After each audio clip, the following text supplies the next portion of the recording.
The podcast is called Milk and Cigarettes, and we tend to drink. Well, we'll probably drink less in the future, maybe. We're live. I know we're live. I hit the button. Just conversate. I think I warned you.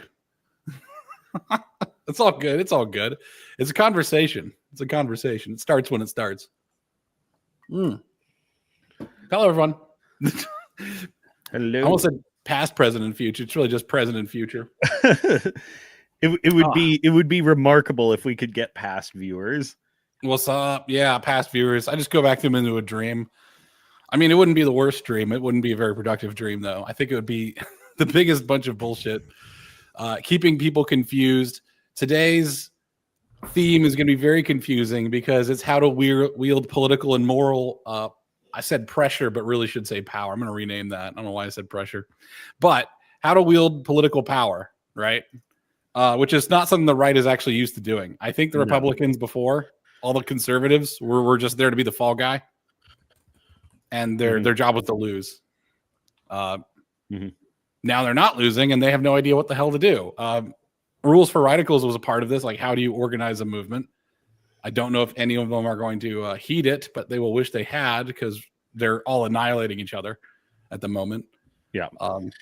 You know what's funny? The old guard Republicans. I'm always curious about very narrow economic niches or dynamics that perpetuate, because there's usually somebody's bread is getting buttered by not great things happening. Correct. And near as far as I can tell, one of the dynamics that enabled the uniparty was sort of and the Republicans being the perpetual losers is that there's more money to be made in opposition than in winning. Not necessarily in general, but for you specifically, absolutely. And for many of them it was grift. Like, Republicans go along with war because for many of them their bread is also buttered that way. But they're participants in this extraction scheme, and it's actually funny. Since the right has been winning, we're not yet tired of winning. How many of the old mindset people are getting exposed by this? And not just like old fashioned GOP folks.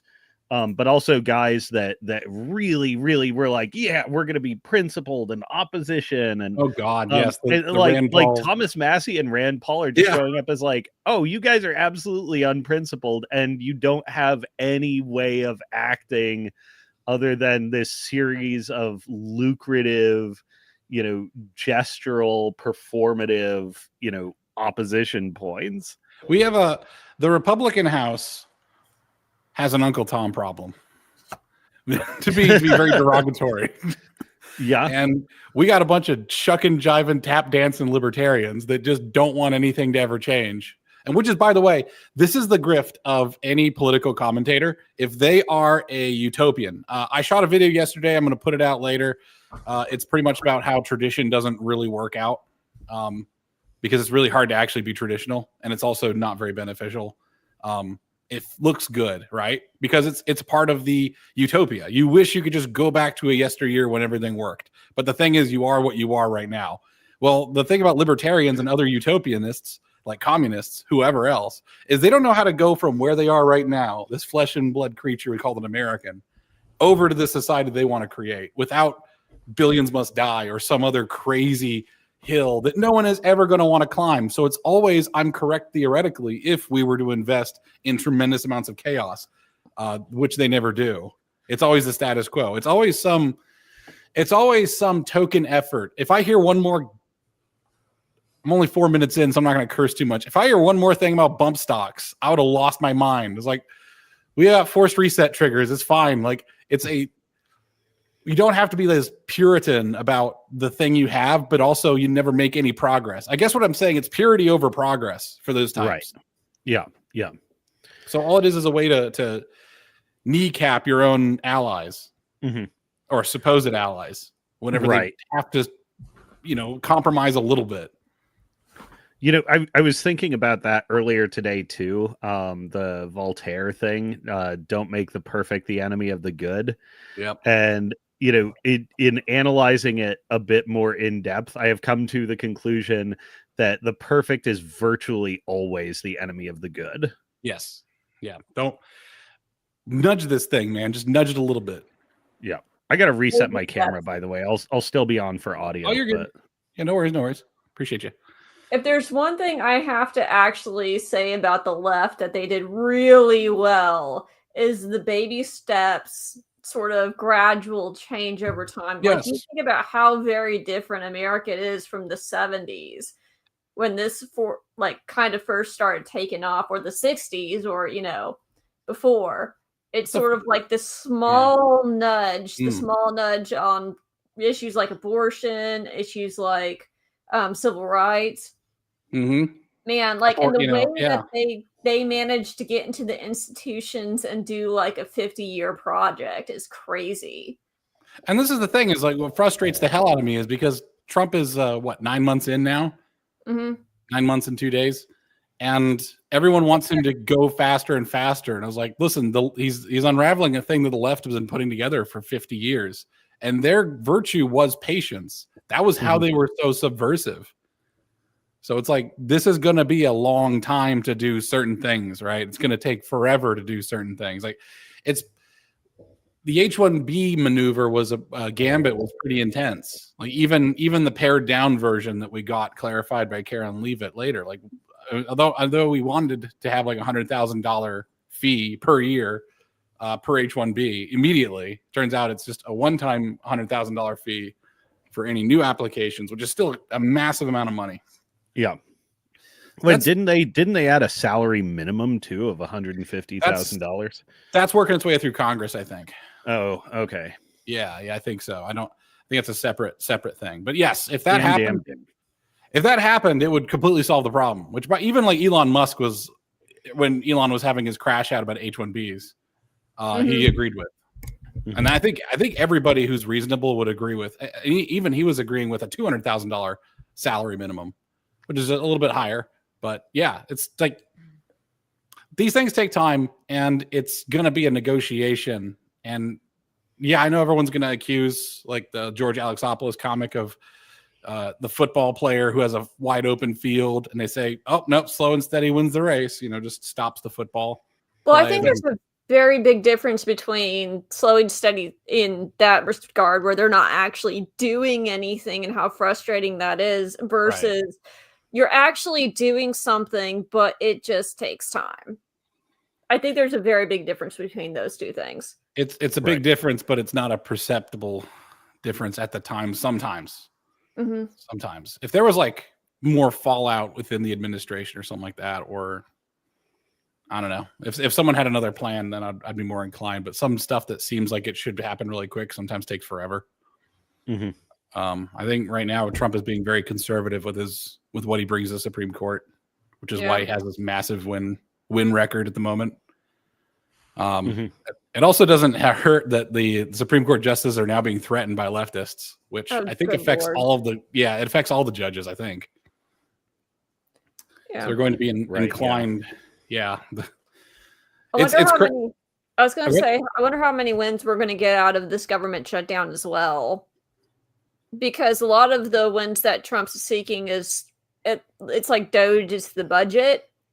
And really that's what's on the table right now with the shutdown. Yeah, it's basically all OMB cuts. And the real cuts you have to make are actually uncuttable. Which people are again, principled libertarians. Medicare, Medicaid, benefits in general. Yep, Social Security. And then the libertarians were doing this bullshit again. So screw it, I cursed. Whatever, I don't care. We're doing this bullshit again where they were talking about how the government should not have essentially a 401k for American citizens. Like, you shouldn't be in the business of doing that. But as I pointed out, that's a really good way to soft land Social Security and privatize it. Because you could take a non-interest accruing Social Security tax that you have to pay and just sign a thing to sign your rights away to the Social Security, and then instead just put it into your own account. Yeah. And I kind of hate the fact that my money is going into this pyramid scheme and there's no way I can opt out. My parents were able to opt out through oh, what is it called? I'm blanking out on it. But there was some alternative at one point in which my parents could opt in and not put their money into Social Security, and they made a good wad from that. But it's like, no, that scheme got canceled, and now you're stuck putting money into this pyramid scheme. Yeah, it's often observed that Social Security is a pyramid scheme. That's not the only instrument at play. It's a pyramid scheme combined with a tontine. Oh yes, that's right. The way you wield power is very difficult to perceive, and it also takes a very long time. Like Roe v. Wade getting cut down was an insane gambit, but that was decades happening within days. Yeah, which usually doesn't happen. Also notice that every time someone says we should learn from the left, I think we should learn from the left, but we shouldn't adopt their tactics because their tactics blow up in their face all the time. I'll have a rant. This is a timely rant. I haven't made a video on this. I have a video in the pipe for it. It's I'm going to call it friend enemy distinction is third world corrupt nonsense. Having the same rules among your opponents. Africa runs on friend enemy distinction. Yeah, it's basically a way to can I be as corrupt as possible. And I think what's happening is that a lot of these conservative influencers feel like they're winning and they just don't want to get criticized. What was that? No criticism to the right, like no punching to the right. Yeah, no enemies to the right, netter. Yeah, except whenever they want to have an enemy to the right. Which is what these people that are referred to as woke right do. I just call it academic agents cohort. That's probably more accurate description. It's just sort of his sphere of these hyper. I don't know. It's also worth remembering that just in its intellectual origins, academic agent is basically a Marxist. Yeah. Wait, he's what? English. He's an English. Oh, major. yeah. So Marxism actually in higher education basically survived almost entirely through the arts and particularly literary criticism. If you look up his Shakespeare work, I forget the name of the school or critical approach it comes from, but it's basically Marxist power study. Oh God. Yeah. He's a Marxist lit professor who thinks he's right wing.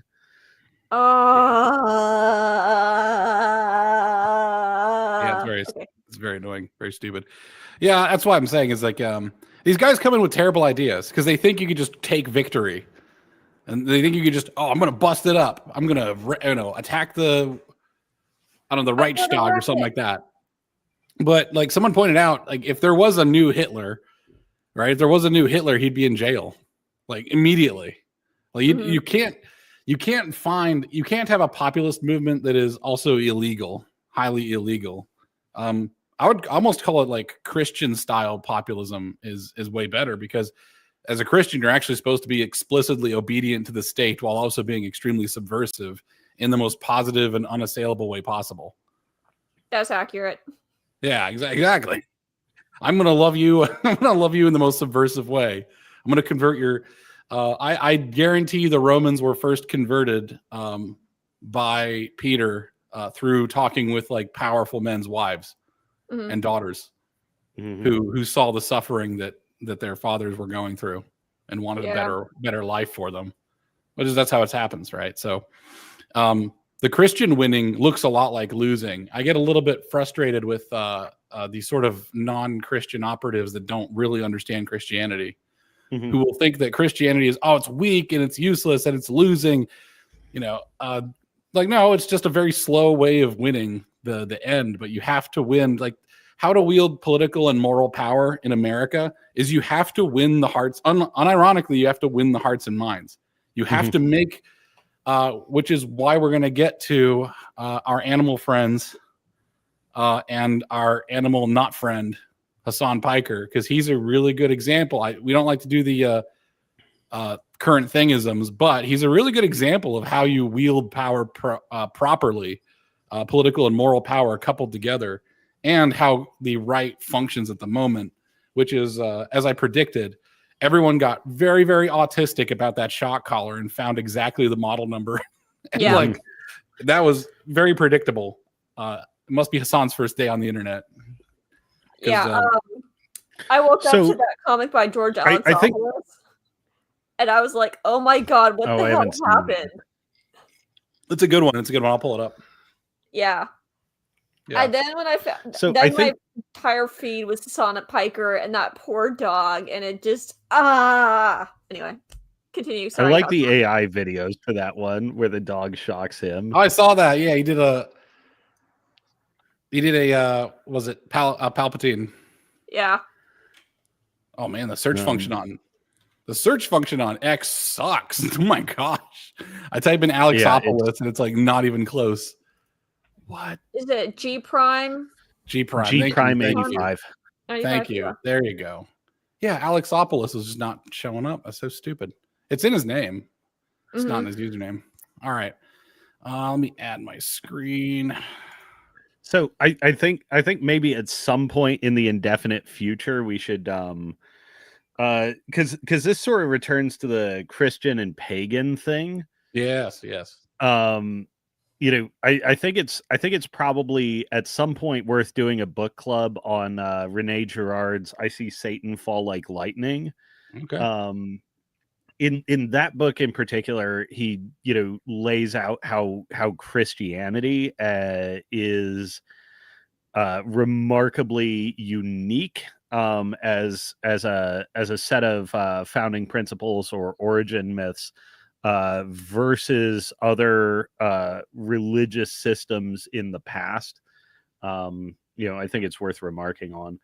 And, you know, just returning to the you know, I think you're right to say that the right, you know, should not adopt the tactics of the left, because the tactics of the left blow up in their faces constantly. All the time. Yeah. Yeah. I actually made a post about one of them, but yeah, what the right should be doing is you know, learning from the left that if you are enforcing moral standards, you know, you have to be consistent and swift about it. You know, yes. and why a lot of the left-wing tactics blow up in their faces is they're fundamentally unjust.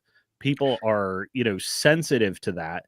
And, you know, if your goal is just give everybody their just desserts and insist that, you know, people treat each other decently, and you enforce that with swiftness and certainty, you know, like, you know, essentially you learn from their mode of operating, not what they do specifically.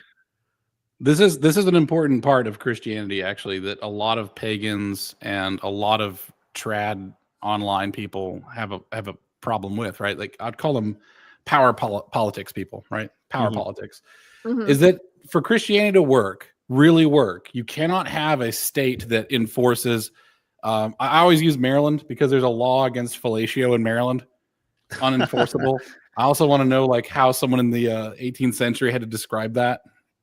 And then everyone quietly vote on it. But yes, the Maryland being the only Catholic state, it's got some laws that are like that. And if you start wielding the power of the legal system, it actually doesn't work out super great unless you've laid a foundation for it. And you have to keep that foundation laid because you're going to have children that are then going to go back and scrutinize you, and they didn't live at your time. So it's kind of amazing that the founding fathers are so venerated and the Constitution is so valued because every generation that has come after it has sort of known it to be true and good and just, more or less, right? There's always some criticisms, but it's not like they want to throw the whole thing out. Yeah, typically. Usually they just want to amend it. They don't want to get rid of it. So if you can't legislate and you can't by force make people be moral, what do you have to do? And this is why this comic is still on the screen. You have to show people that things are disgusting and unjust and cruel and bad. And you have to just show it to them. Dog. It's so cute. Yeah. Hassan's a piece of POS. And the thing is, everyone's either in denial or thinks he's a POS. And I think the people who are in denial are going to fade away as time goes by. And it reframes every Hassan stream that has this dog on it because you see a dog being tortured, not a dog resting peacefully. Right. Well, and a lot of it that is, you know, basically like, you know, it's mindset betraying. It is friend enemy distinction. You know, for my friends, everything, for my enemies, the law. And you know, the people in denial about it are like, he is friend, so give unlimited credit. So then the friend enemy this is indefensible, though, at least in my opinion. Like, this is Dogs are such sweet animals. Like, was it Darvo? It's super defensible if you have no prior commitments to the truth. Yeah, it's like the Darvo system, right? Deny, attack, reverse, victim, offender is how you get away with doing the worst things in the world from a sort of dialectical perspective, right? yeah. So what they're going to do is they're in the deny phase. Eventually, they're going to go to the attack, where it's like, you're a bad person for even thinking that, or something like that. The reverse victim was like, no, really, Hassan's the victim in this case because of this witch hunt.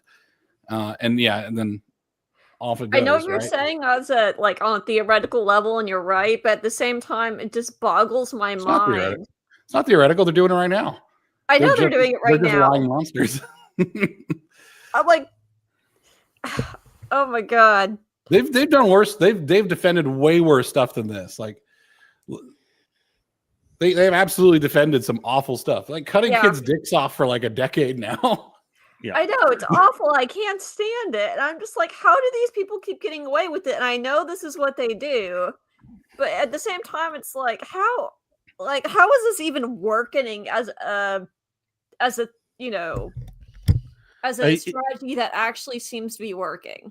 Because it's exploiting people's vulnerabilities and wanting to be nice or wanting to be liked, and characterizing everything as, you being mean or you being the aggressor. And it's straight up Darvo. But it works on a lot of people. And like pre-show chat, the success of this tactic is like actually indicative of how many people have slave morality.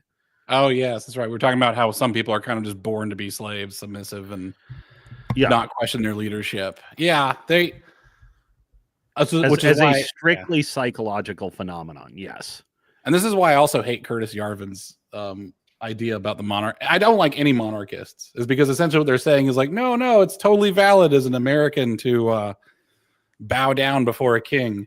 I'm like, that's hyper un-American. Get out. Yeah, go. Yeah, it's very un-American. Get the fuck out of my country if you're going to say that. Because the problem is, if you say I'm going to bow down to the king, I need to be covering you in pitch and feathers. You are an enemy. Like the colonists knew what they were doing. Is if you're a loyalist, like loyalist is not, despite loyalty being a moral virtue, being a loyalist is not a good thing to be called. You're not supposed to be a loyalist except to Jesus, really. Yeah, isn't treason still punishable by hanging in America? Oh, I don't know. We haven't done it. I think the last people that got convicted of treason, I believe so. Yes, that treason is still capital punishment. Yeah. On the in defense of the monarchists on a very mild level. Oh, sure. Part of Yarvin's problem is he's so weirdly ideological about it. Like he's so conceptual and idealistic.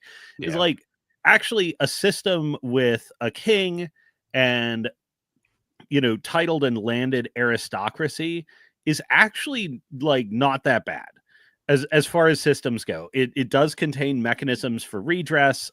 It's not as obvious as it may initially seem, but especially if you institute a system like English customs and liberties in the English system, you can have a like system that's pretty good. We should. The problem is like, okay, that's not guaranteed, and having all those things is highly contingent.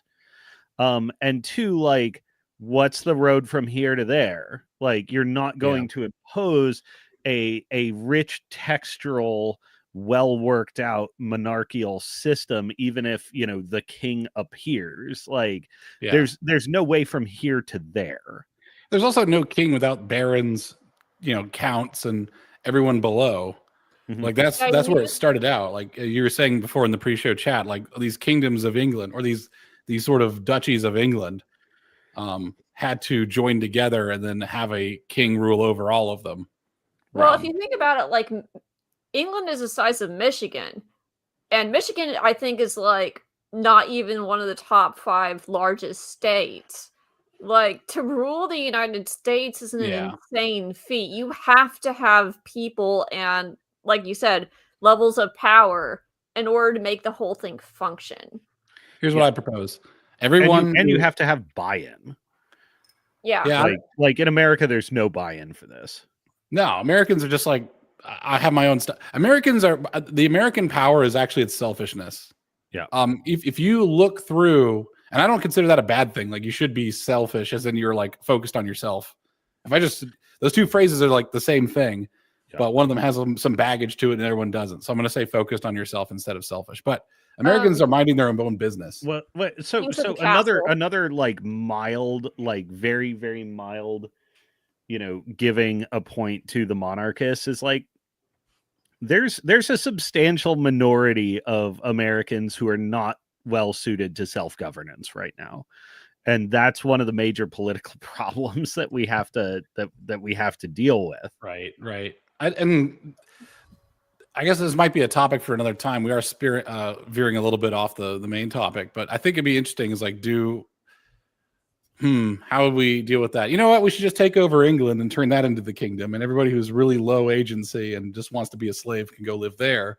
But what England gets in return is that we have like the American elected like Trump or JD Vance or something. Like we get to intervene if they get too far. So in other words, they get all their rights guaranteed. Can I have it? Sorry, what? Can I roll over England? Can I have it? I will gladly be their queen. They were. I think I might have made for a long time. I'll take over. I think I made Dan mad once because he was talking about how America needs to come in and help England with their problems. And I said, like, can I have a castle if I come over there and just deal with your Muslim problem? Can I have a castle then?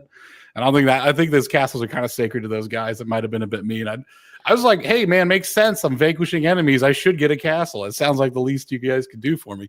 I'd probably turn it into a giant pub. Knowing me, it's like that'd be really cool, actually. You know how many stripper poles you could fit in one of those parapets? Oh Lord, they would shout desecration. They would shout. No, hell yeah. Well, you know what? You're for asking America for help. Hey, old boss, new boss. That's how it goes, man. Yeah. Actually, you know what? I'd probably turn it into a giant distillery. That'd be kind of awesome. Yeah, that would be. Yeah. I don't get all that in there. I don't think Dan's really offended by that. Dan seems to. He has commitment to the joke. So I don't think that he'd be offended by that. He'd probably laugh. I think on a serious note, before we get back to the topic at hand, I don't know, but I feel it in my bones that most Americans are sick of England's shit and all of Europe's shit. And we're kind of sick of footing the bill, and we're kind of sick of coming into world wars, and we're kind of sick of all of it. And we kind of want to focus on ourselves right now. As I said, like that's kind of the American way. Kind of. And I think it's because they really view us as barbarians while also taking all of our money.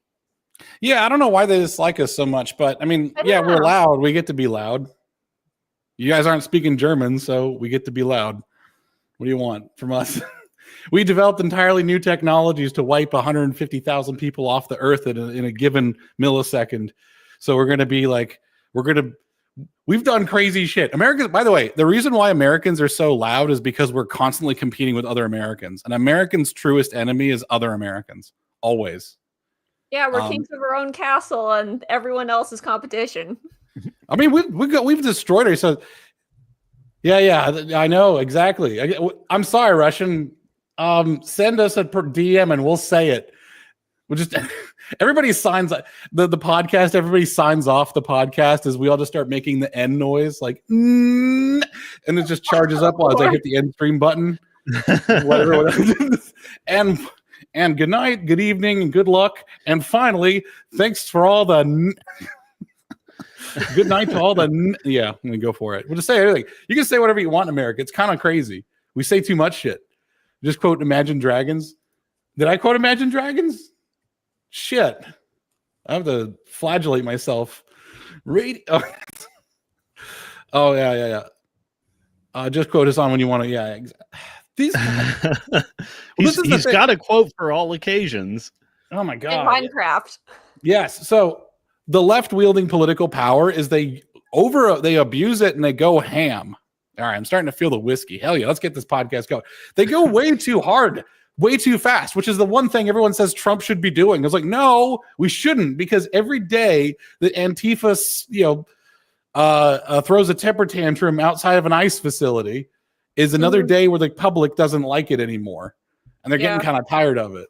And the thing is I think a lot of people are also not just with overt tactics, but the underhanded tactics. a lot of that stuff is starting to be found out, and people are really disgusted. Like, number one, the education towards kids. A lot of people are real angry about all that stuff. It's like, why are you showing all this porn to kids? Yeah. Okay, yes, it's Mott and Bailey. It's straight up Mott and Bailey.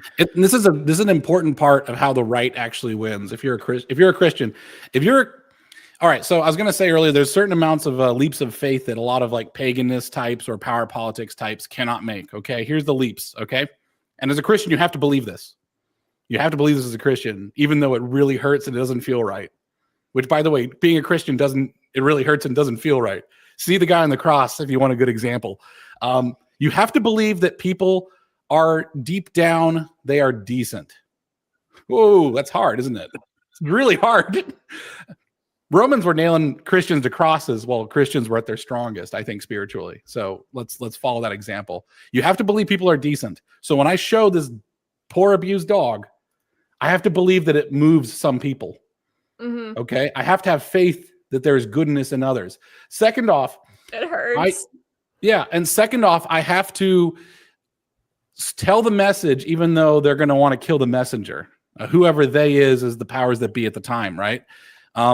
As a Christian, you have to believe that people are decent, and all you can do is just reveal the nasty, evil, disgusting aspects of life. Like, if you wanted to be anti-LGBTQ right now, don't quote the Bible and like a lawyer would. Okay, don't do that. Get inside footage of what a gay orgy looks like. Or just and how messy and unprepared and unclean and disgusting it is, and like get interviews with people team, as it were. Say what? Take one for the team, as it were. I know, right? You'd be in there, it's like, hey, this guy's not participating. I gotta, yeah. So I just be the pizza guy. Just wear a pizza dude. I break into a gay orgy by pretending to be a pizza delivery man. It's like, it's over there. Table's over there. I'm just like able to walk through with a big camera inside of what I've taped as like 8 pizza boxes into one unit. That sounds hilarious. And I could grow a better mustache, and I think I could pull that off. So yeah. I'll put a spin on that. Yes. Because believing that people are decent, like people being decent, is a function of the civilizational tech stack. Humans are animals. You go back long enough in time, we behave animalistically, or you go far enough away and we behave animalistically. It is an adaptive, developed technology. Yes. Now, for Christians, the Old Testament is slots very interestingly into the continuity of what Christianity has become with the Gospels, which is essentially the story of the Old Testament is God de-paganizing and civilizing his chosen people, turning them from just sort of tribalistic shit-heels into well-cultivated people that are worthy of being his favorites. Oh no, this is you're 100%. You're not only 100% correct. All right, sorry, Luna. Good. No, go ahead. Now I was going to say, not only are the Christians aware of this is part of the Christian identity, because the Christians know the Old Testament very well. You are being walked into the slaughter as a Christian to convert barbaric peoples. Yeah, through your blood, you are there to, like, Thomas went to India, and that church actually is real. That's not like some lore or something like that. Like, he actually went. Yeah, he went into the wilderness of human nature, untouched by civilization as we understand it today, and at least the one true civilization, as it were. Almost all the apostles also died horribly. Except for that was kind of the part of it. Like, and their dying is actually an important and crucial part, which is why the Catholic Church focuses so much on martyrs and saints who have sacrificed, because by putting Jesus on the cross, that red pilled a lot of Romans. Okay, like I once described in a post on an old X account of, like, this is the power of Christianity. Is like, imagine you're a Christian in Judea. You are being occupied by barbaric Romans. They beat you up every time they see you, and you turn the other cheek, and they tell you to carry their stuff. And when they say, okay, that's enough, like you're dropping down, you've been bit by mosquitoes, you look like hell, you're carrying their bindle, and he's like, all right, slave.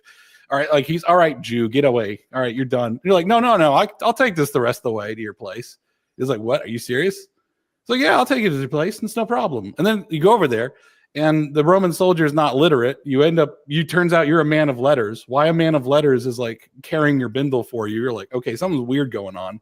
The man of letters knows that you're not literate and helps you write letters home to your family because you're stuck in Judea away from your family. And now you can write letters. And guess what? And now he starts writing letters for all of the people in that legion, right? This Christian. I say, like, you've just won a Roman legion for the people of Christ, is what you've just done by suffering. That's why, like, I tried to quote this to the Lotus Eaters on a gold call of like the turn the other cheek, walk the extra mile, do those stuff. That was specifically for Romans. It's supposed to be extremely subversive. Mm-hmm. So Christianity, what you said sounds a lot like the long march through the institutions. Yeah, Christians are supposed to be. This is why I'm a little jealous of the left. I was like, you guys seem to have a lot of faith in this, but it's the devil mimics God. Yeah, is the way I explain it. But like, as a Christian, you're supposed to be subversive as shit, mm-hmm. Well, right? You're supposed to be really subversive. If I was, as an aside, the devil mimics God. If I was a significantly more spiritual man than I am, like if I had any like sort of metaphysical metaphysical spiritual commitments or supernatural commitments at all, it's like, look at Islam. This is clearly divinely inspired by Satan. This is if you believe in God, it is patently obvious that Islam is just straight up Satan talking to a guy in Arabia. It's all power. That's why the left slots so well with it, by the way. Slots so well with Islam is because they're both playing the same game with more or less the same rules on separate teams, but they're both revolutionary dissident teams. Mm-hmm. I have no doubt that if America ever fell, God forbid, to the left, that Islam would quickly slaughter the left. It is the scorpion on the frog. Yep. So I guess what I'm saying is to get back to you, Cosma, about your point is like, yes, most people do not have the tech stacked. Christianity is supposed to bring you up to speed very quickly. Mm-hmm. And it's a filter. Like, we also know that we can't save everybody, even though we want to. So what you end up doing is you find cloisters of right-minded and right-hearted people in the far-off Orient or wherever far-off land, and they become this core church that then does the slow work. So your first disciples are very much, by some miracle of events, already up to speed and like ready to go. Like, we've been waiting for you almost. Like, you show up, you preach the gospel, and they're like, I'm done, I'm in. Like, for my family, nobody ever questions it. It's just sort of natural to our personality to be Christians. Then that family or that church ends up having to do the slow work to civilize everyone around them. And you become a trusted person by acting well. If you start taking, I guess, to the point of this podcast or show or whatever, if you start using the leftist tactics of actual lying, dishonesty, being subversive is not necessarily being a liar. It just means you're kind of pushing your point in a very subtle way, which, by the way, every single parable is exactly that. It's actually pushing your point in a subtle way. You're lying, overplaying your hand, enforcing morality directly usually goes poorly.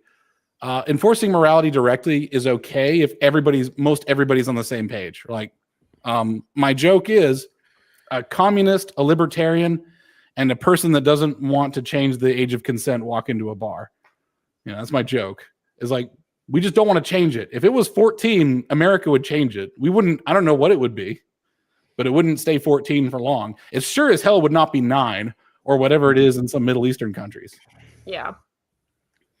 Man, so one of the things that also has been rattling around in my brain case today is and I think we've talked about this before, is that, like, actually the virtue ethicists were straight up right. Virtue ethics is the only like real correct way of understanding moral action, but it's not it's not a system you can strictly run a society on. It's more of a way of looking at things that you run yourself on. And high civilization is accomplished when a lot of people are running virtue ethics together. You still need the deontological ethical system of the law for when people refuse to participate in virtue. Like, okay, you are not capable of self-governing in this particular area, this area of infraction. So we are going to instead enforce a much simpler, much clearer system on you because you've demonstrated unwillingness to participate. You know, one of the things, like, and this is part of the problem with sort of the vision of people who want a monarchy to make the people good, or Christian nationalism to make the people act good, is when you're functioning in a strictly deontological way, or when you are enforcing a strictly deontological moral order but not demanding virtue, your people are no longer moral. They're either non-moral subjects and automata, or they're basically evil and being forced to act right. You know, a movement like what is often called Christian nationalism now is actually like deeply anti-moral. Oh yes, yeah. That's what I'm saying. Is the problem is when you start. First off, Christians don't even follow all Christian rules, and they don't want to end up in jail because of it. You're supposed to, exactly as you said, like, you cannot punish people with the rack or the stocks or whatever else for committing a sin, because it's no longer their heart compelling them, and now it's their fear. Like, it's worldly. The fear is worldly at that point. Christians, even from the beginning, Christians are supposed to. It's hyper voluntary. In fact, I would say that the number one thing that differentiates Christianity from any other religion is it is voluntary. Yeah. You mean, you'd say like, oh, Buddhism's pretty voluntary too. I was like, well, it depends on the Buddhist, but usually no, they're not. Yeah. They're also look at how Buddhist kingdoms actually operate. Yeah, like, exactly, nice theory you have there, bro. Would be a shame if somebody practiced it. Yeah, exactly. They and the thing is, most people don't practice their religion properly, and Christians. Oh no, yeah. This is how you can have Muslims living alongside people in a fundamentally Christian state. At least the moral order and suppositions of most Western countries and the United States is basically Christian, and like, oh yeah, you can have Muslims in that, provided they're not observant. Right, exactly. And that's what you have to do is and I kind of like a little bit of outsiders coming into America. I think there should be a certain amount of, I don't know what I would call it. Well, I guess you don't need it anymore now that we have social media. Like, you can go to a Muslim country and just do a documentary and show what it's like and be like, oh, like, every generation gets that. It's kind of how every generation needs. Oh, sorry, go ahead. South Africa. Yeah, exactly. Just go to any place that you want to know more about, and social media allows you to experience in a very real way.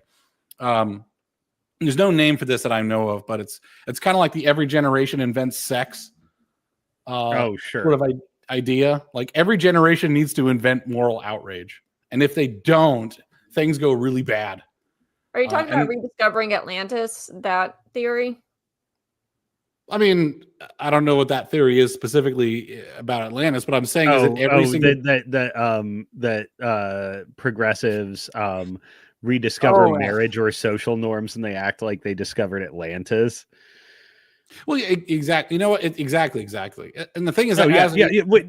All traditions and rules and post-rational wisdom isn't real for every up and coming generation until they mature into it, or or for many of the like for most traditionalists, they're actually cowed into obeisance like cattle or slaves. And you only get a proper, well-functioning traditionalist, essentially they have to fuck around a lot and find out again. Yes, and it's better to find out from other people. Vibrant tradition after they find out.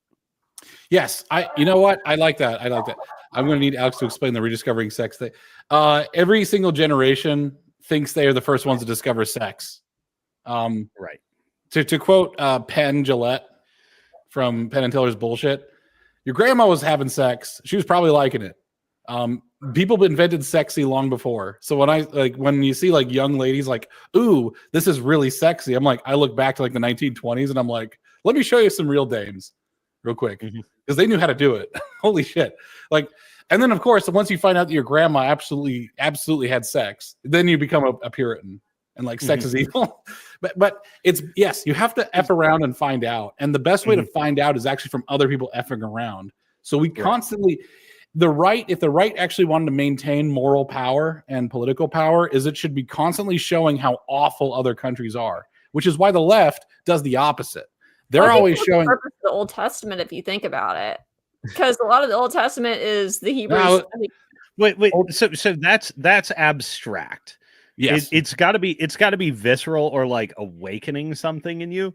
Like I would probably propose this actually as like as an an inoculating against the foolishness of thinking you discovered sex. Yes, it's like,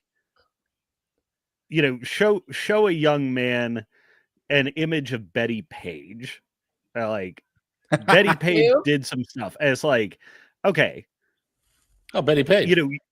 Betty Page discovered sex a long time ago. And you know what? She turned into an old grandma and died. Right. This woman that is absolutely like as like a young adult, this woman that is like absolutely commanding your male attention and desire, and like, yeah, she died as a granny. Like she went through the whole mature like crone stage and everything. Here's Betty Page. Oh, there's actual nudity on some of this. Yes. Let me scroll down. No, I suggest her specifically because she's extremely erotic, and because it's from a long, long time ago. Yeah. People get old. It's a thing. Listen, man. But like, there's no mystery like to sex that like you're discovering it for the first time. I mean, you're discovering it for the first time yourself. Yeah. But I think there is something that, at least if you have a little bit of intellectual alertness, you can see Betty Page and then think about Betty Page as an old lady. Well, the thing is, all right. So to rebut a little bit of what was said, Old Testament is great. How is that working? Right? It doesn't. Right. Young men need living flesh. Young men need stuff that's contemporary, that's real to them. If I want to discover the evils of South Africa, I need one of my favorite travel bloggers to go down there and do a bunch of stories on it, and maybe even get robbed, maybe even be in a lot of danger. And I feel it with them, and I feel it. And I'm like, holy shit. It's maybe that the Old Testament doesn't work for men. It might work for women as like an inverse, Morning Glory milking farm. Oh God. I'm going to rant about that. But I mean, I think I get it. It may be something that works for the female experience. I think the male experience like specifically needs Betty Page. No, we need new Betty Pages coming out of test tubes all the time. Just roll it out. Fuck it. I'm with China now. Telling Jen Beta about back in my day, there was this gal named Bonnie Blue. Yeah, I know. Oh my gosh. Her cheekbones are fucked. Wait, I didn't watch the shoe video yesterday. Is that a good one? Was it about the dog? Yeah, it's a good one. It's the one about the about Morning Glory milking farm and female gooners. Oh yeah. Yeah. We should talk about that, because you and me, Luna, back in OG Men Are Speaking times, talked about female pornography. Oh God, yeah. So basically, it's been an issue since like I was in high school, and the girls would pass around all these smut books, and just openly in school, because I mean, a lot of the teachers weren't really paying that much attention, and if they were, it's just like, oh, it's just a fantasy novel. It's not. It was basically porn. Yeah. It's porn in word form. It's smut, and the degenerate bullshit that was in some of those books, like. If you want to know how the LGBT recruits so many women so effectively, yaoi. That's how they do it. It's yaoi. Yeah, and of social social dominance and prestige games combined with erotica. Yeah, and it rewires their brain, and of course they're like, well, of course I support gay rights because my favorite characters from blah de blah de blah. I have shipped as gay and have read many pornographic renditions. Yeah. Yep. And I made a post about that because people gave me crap over it. And it's like, why are you bringing this up? I'm like, you don't understand how bad it is. And then the Morning Glory Farms came out, and then they're like, holy shit, what is this? And I'm like, yeah, I told you this. You think I should start writing the stuff that was going around on fan fiction, and they were reading it in school, and nobody caught on. If you're about to suggest what I think you're about to suggest, dear Alex, Lord, I have been contemplating this for years. Dear Lord, forgive me for what I may have to do. I'm gonna. By the way, I am not an erotic writer. However, that was one of my talents when I was a teenager. Is I was very good at writing a good love letter, a love email over to a girlfriend or two. And shit, let me tell you, a lot can be done with a woman in the written word. Holy shit. Like I was just you know like you ever played F-Zero, you hit one of those speed booster pads or something like that in like Mario Kart. That is what that is. If you can write a damned good love letter or erotic letter where you're like, and you're just like skirting over you don't ever want to go in, right? It's like water. It's like being on top of water with a hydrofoil. It's like once you dig into it, it just blows your shit up. However, if you're able to if you're able to poetically wax about what you want to do and you're very suggestive, you are flying at like Mach 9 across the water. Yes. Yeah. Damn, that sounds like, I could be like a professor of dark arts. What if I just taught a shitload of young Gen Z dudes how to do that? Or Gen Alpha dudes. 50 Shades of Grey was a fan fiction of Twilight, and Twilight was huge when I was in school. And of course, there was all the fan fiction going around about that. No. Like, you want to talk about some crazy stuff? What if the boys took it? What if the boys took it back? We're just so much better. What if we were just so much better at it? Because there's a certain je ne sais quoi, right? There's a man brain to it. I mean, I'm saying that vampires, where did it start? Bram Stoker. Yep. Old Abraham. He was writing it up. He was setting it up. Holy shit. He might have been ahead of he might have been expressing a few things that he wouldn't even dare put in one of his journals. I mean, I don't. It's one of those. I think Bram Stoker's Dracula is one of those things. Like, oh my god, why do people think this character is hot? Yeah, exactly. I thought of a funny book.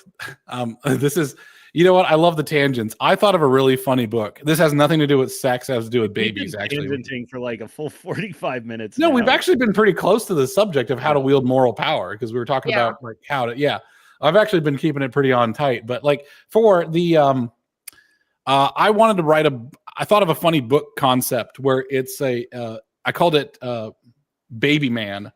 And it's a man who comes into possession of a baby and then raises it as if he is just a single man, like blue collar dude. And the idea is that, and he keeps running into women that feel compelled to help him. And there's a little bit of romance there sometimes, but it's really like these women are just like, holy shit, you can't just feed him mushed meatballs. Like that's not what babies eat. You got to, sort of thing. Milk. Yeah, exactly. And he's like, okay, I'll just go buy some milk. Milk's cheap. And they're like, no. Do not give him just vitamin D milk. It's like, all right, well, listen. That sort of stuff. And the idea is that a guy reading it is like, oh, that's pretty clever. This guy's pretty smart. And a woman reading it is like, holy shit, make it stop. This man is an imbecile. because I love the two reactions. Like for me, it'd be funny if I had a really slow-moving ceiling fan. I would just take a trash bag and tie the strings up to the ceiling fan and put the baby in the trash bag with some holes cut out. His little head peeks out, his little legs are peeking out, his arms. And it's like, boom, he's entertained for hours. I can sit here and work now. Great, good. I can watch TV or something. I can drink a beer. No problem. Woman looking at that is going to be like, holy, no, don't do this. Don't do that. Yeah, I'm just like, this is a bad idea. Who needs a crib when I got a cardboard box the TV came in and I just fill it with crumpled up newspapers? I mushed them good. So kind of like that is like when men read romance novels that are meant for women, we're like, oh my God, burn this heathen. The devil, there's witches is real. Me and like some West African dude are now like talking to each other DMs like, their witches are real, bro. And he's like, I know, man. the women become witches. Yep. You must circumcise them. I'm just kidding. It's like no. Okay. Oh, all right, Tilda, I'm not doing that. Okay. I'm not doing that. Oh my gosh. She is from a foul of a demon. It's like, I do agree with you on that one. It's like, this is bad. When dudes look at what ladies are into, oh my God, never call a man degenerate again. And I've noticed that accusation has stopped being levied recently. Yeah. It used to be men are pigs, men are disgusting, they only want one thing. And I was like, oh, actually, men just want to go in there and do what their biology tells them to. Women will make an entire scenario. Like, women will destroy nations if it gets them. It's crazy the lengths that they'll go to. Well, like, I mean, that's how our brains function. I'm sorry. It's just what it is. Like, I feel like we talked about this last week. I feel like we talked about this last week as like the extremely elaborate masturbation. Oh yeah, and like even the most extravagant man has no idea. Yeah. It's like, I've been just a pawn for you to. Yeah, the Dennis episode when It's Always Sunny in Philadelphia, when he's like talking about getting off. That's exactly what you ladies are like a lot of the times. It's like, oh yeah, I've gotten off. It's like, when, how did that work for you? That doesn't make any sense. Look, he's wearing an ascot. Oh, it's like, what? This guy looks like, what are you talking about? Oh, he's riding in a carriage. It's horse drawn. Holy shit. Oh, like, what are you talking? What is this? This is not the correct reaction. It just hit me that like that might be bang on. Like, essentially what makes Dennis work as an extremely unnerving and upsetting character that he's basically a psychopathic woman as a man. Oh yeah. That's too funny. Sorry, I clicked on the wrong one. Actually, yeah. Earl's in a coma. And his brother's taking care of him and putting blended bones and wings. Yeah, hell yeah. Don't put it in your IV though. It's got to go through the stomach for a reason. Yeah. That's really funny. Yeah, dudes just go for it.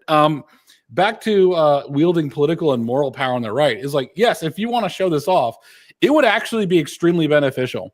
Yeah. If there was a YouTuber that just went through and broke down women's romance novels and just showed everyone what those ladies are reading. Yeah, it's gross. I don't like it. Yeah. It's just like, and that exposure, I think, really does a lot of damage to their movement. And that's really how they roped in a whole generation of women. This is the reason why freedom of speech and Christianity go together really well. If you're doing Christianity properly, you're not being authoritative. Christianity is, again, I said, is voluntary. It's not very authoritative, right? You're supposed to just expose stuff and just show people what's going on. That's it. That's all you're doing. And part of being martyred is actually just exposing the lengths of someone's cruelty.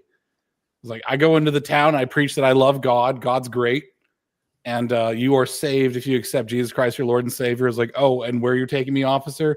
Nails me to a cross. It's like, look, to quote the Monty Python peasant, it was like, look at the violence inherent in the system. Help, I'm being repressed. Except we don't say help. We just like, look, I'm being repressed. Like, look at what Caesar's willing to do. So sort of thing. That stakes the truth that the martyrs expose, right? So exposing truth is kind of part of what we do. It's supposed to be. I think some people find it incredible that, especially in that time, that people are willing to die for that, because that was kind of a somewhat new concept, if you think about it, because if you're way back in that period of time, they didn't have the certainty of death. Well, everyone knew they were going to die, but what happens after is very uncertain to a lot of people. But with Christianity, it's sort of like you're willing to die for Christ. That's a very novel concept if you think about it. Yeah, that's true. It's true. It's also very difficult for another religion to replicate that unless they really, really believe. And the belief of a Christian is a long road before it gets to that point. Yes, the wielding moral power is the. I don't know if Cosma, you can hear me or not. If not, it's all good. I'll repeat it later. But like, I think moral power is actually the reason why I said moral and political power in this stream is that I think that moral power is actually the foundation upon which you set political power. As I said before, like, you can make a law against some moral infraction, right? Don't kill people. Yeah. Right. But you have to have everyone kind of agree. Right? Because and people say like, well, it's obvious you shouldn't kill people. It's like, all right, any people? Which people? Because right now we got half not half the country. Luckily, it's a lot less than that. But like the extreme leftists do seem to think it's okay to just kill people for their speech and beliefs. Yeah, like the whole Charlie Kirk thing and all that. That's just unacceptable. Like, we can't live in a society where they're just killing people just because they don't like what they're saying. That's not the commitment in the first place. Yeah, and the thing is that what Charlie Kirk does is expose that people don't believe in that same commitment. Yeah. That was really the main exposure, because it wasn't him being shot; it was the reaction to it that really drove things further. Yeah, no worries, no worries. I'm reading your DMs. Cosmo. Apparently X doesn't let you send BitChute links. When's that a thing? What the hell? Weird. That's super weird. The back to it. The power that the right has is the ability to start laying down moral foundations. And people need to really start, and this is the reason Jordan Peterson was targeted, actually. Because he was laying down the Christian moral foundation of the West. And well, I wonder how good this is and how bad this is, because I remember back in the 90s, you had the quote unquote church moms that were going against a lot of what was politically cool at the moment, like the mothers that were going after D&D and some of the heavy metal and saying that, oh, that's the stuff of Satan. I mean, in that way, it was detrimental, but in another way, it's sort of like if that's your moral power, and then you're kind of seen as these pearl-clutching old ladies. Well, that's the difference, right? Is between exposing truth, which is, I believe, the Christian way, and branding your morals as a cudgel, which is not Christian. Which is why the Christian nationalists and a lot of the woke right, as they're called, tend to fall flat. Like, people don't generally like them who are American. The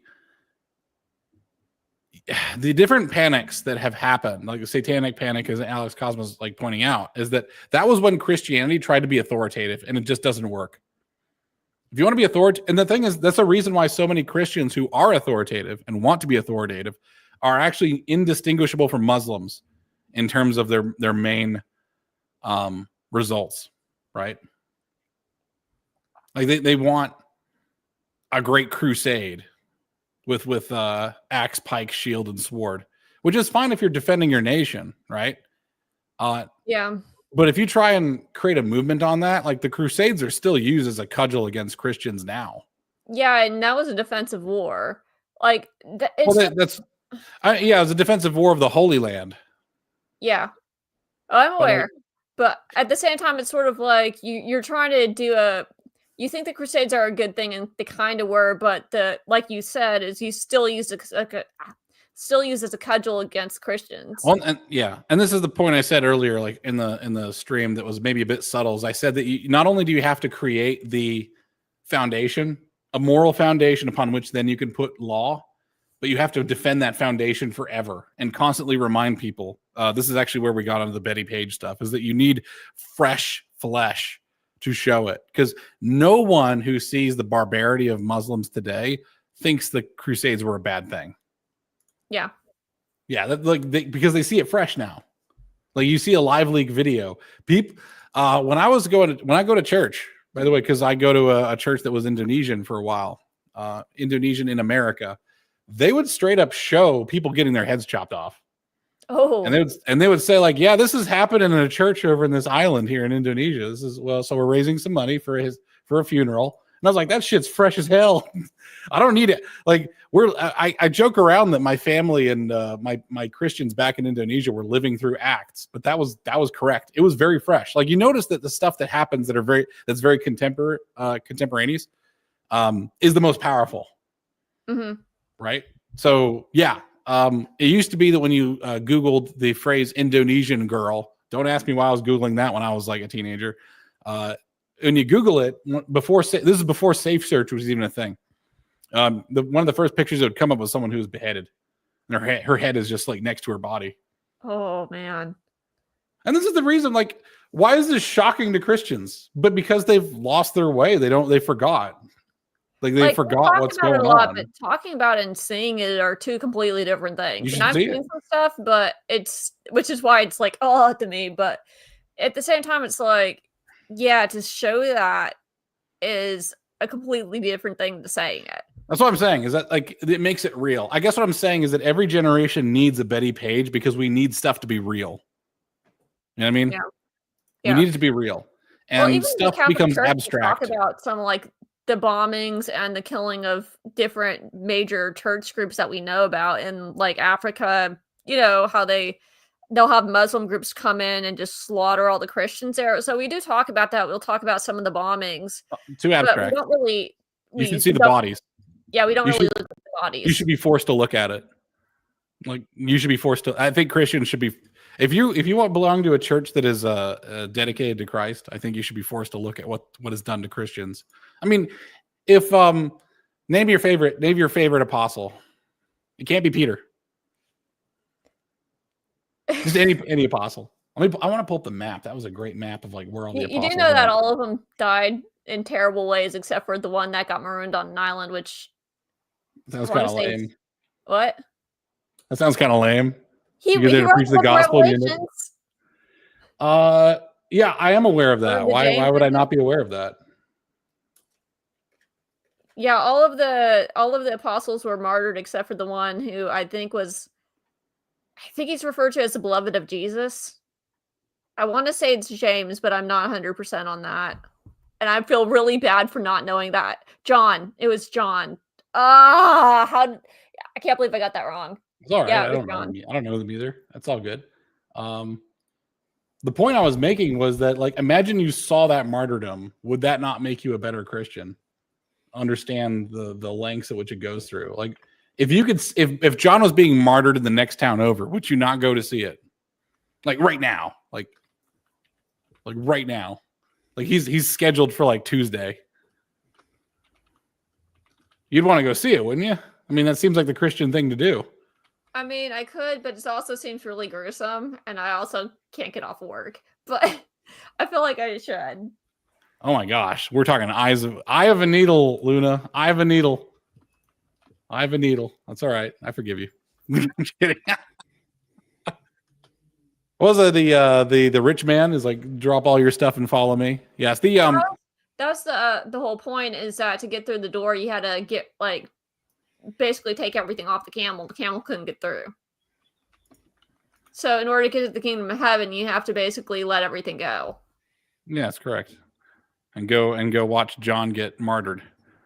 But he didn't get martyred. He was the one that did not get martyred. Oh, okay. Whoever did get martyred then. But you understand the point I'm making, though. You understand the point I'm making, though, right? Yeah, I understand. I'm just messing with you. Yeah, you're being a woman. Oh my God, being difficult. Jesus Christ. You should see the bodies. As a Christian, you should see the bodies of Christians. That is the end of your faith. That is a thing that you should not only venerate, but celebrate and know that they have life eternal. Because if you run... It causes psychic damage, but like if you really want to make a difference in the world on like the political level, like you need to watch the video of Charlie Kirk's end. Yes, you should. And that's the thing I kept seeing on X, is like, you have to watch this. Yeah. No, yeah. Do not turn away. Yeah. We need it to be real. Also, you should not turn away from Betty Page if you have a Betty Page. You should understand like the full. Oh my God. You should understand what is contemporary to you. I guess what I'm saying is things need to be the living flesh. Mm-hmm. Whenever I see Dennis Prager, I know exactly how he smells like, I think. Because he smells like old fucking man. Which is what every church smells like. It smells like old man. And it's boring to me. And I don't want to be there. And it sucks. Old man is the smell of a dying culture. And if you go to any church, that's usually what you smell. Just old. Yeah, people. You're kind of right about that. There is no living flesh. Charlie Kirk sent a lot of people to church. I don't know if those churches were ready for him, but maybe pray they are. My style is more a home church because first off, I don't trust authority. Second off, our faith of my family was built over centuries of being completely isolated from the West. And third off, I just don't. I think it's a little bit like going to a gym and asking someone else to lift the weights for you. It's like you kind of have to do the stuff yourself. Although I should go to church. I should trust again. My church in Maryland bitched out during COVID, so I'm a little bit like, I also had a major falling out with. Sorry, good. Oh, just many such cases. Yeah, I also called them cowards. I had some words. I was like, this is some bullshit. But like as a Christian, you should be willing to throw some tables over when the house of God is turned into a whorehouse. Prostitutes for Satan. I didn't say words that were quite that bad, but I think I used the word coward. I was not happy. I was like, you should be proud to be dragged away by. This is what happens when your church becomes too abstracted and you don't look at what happens.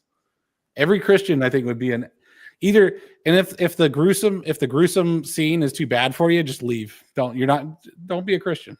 Go do something else. That's fine. That's also another thing that Christians do is like, if you want to leave, just go. Like if you don't want me here, I'll leave too. Dust my sandals off and piss off to the next town. Right? Like I don't want cowards in my church, to be honest. And I'm a little bit like scared of joining a church because I'm afraid I'll find cowards. But I'm in Appalachia now, so what a cowardly thing to say. What do you mean a cowardly thing to say? You're scared to go to a church where there's cowards? I didn't say I was scared. I'm disgusted. Man, you gotta put your time in Nineveh, buddy. I know. I'm just in that whale, baby. Just in that whale. The good analogy. Good analogy. The wielding of moral power for the right at the moment is going to be, what do you do with this momentum? Because right now there's a lot of moral wins. And no, yeah, James Lindsay made the excellent point that if you are fighting a moral war, the only position you can fight offense from is the high ground. Yeah, exactly. You have to be an example. That's true. That's true. One of the other challenges I usually put to Christians are like, is your life right now and as you live, is that something that somebody else would want? Like, are you a person to aspire to be? I have no idea, but people seem to like me, so. Well, there's a super important distinction between being liked and being good. Yeah. This is the other thing that shows up in the virtue ethics conversation. You should have no concern whatsoever with being liked. If you are interested in being virtuous and doing right by others, being liked should not enter into your consideration at all. And I mean, this shows up in the literature, in in Plato, in the Republic, like the Ring of Gyges, the story about a man who finds a ring of invisibility in like a crashed alien spaceship. I shit you not. The story involves a crashed alien spaceship. What? Yeah, not even joking. But he uses this ring of invisibility to commit all manner of evil acts and eventually become king. And he has the public outward appearance of being good while being deeply evil. And this is all to hammer home the question: is it better to seem good or to be good?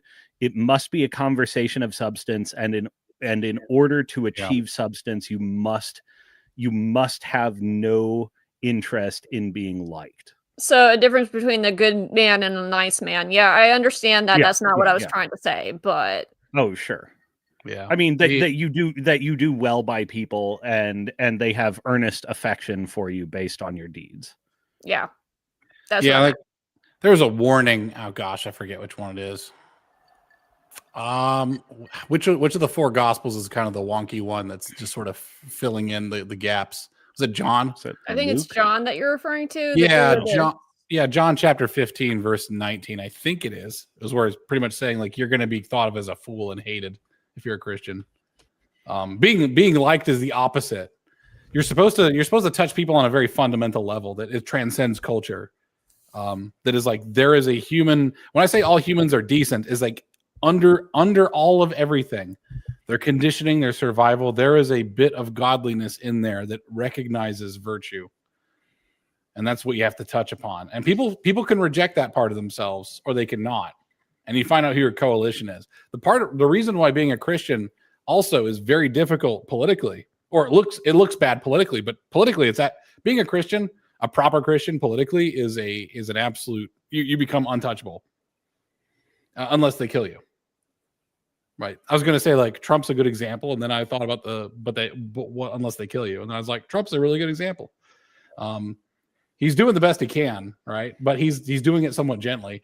The idea is that you're supposed to meet people on this sub level. You have to believe there's a sub level of someone's consciousness that is actually morally awakened and is morally there and needs to be awakened. You have to assume there's a moral seed in everyone.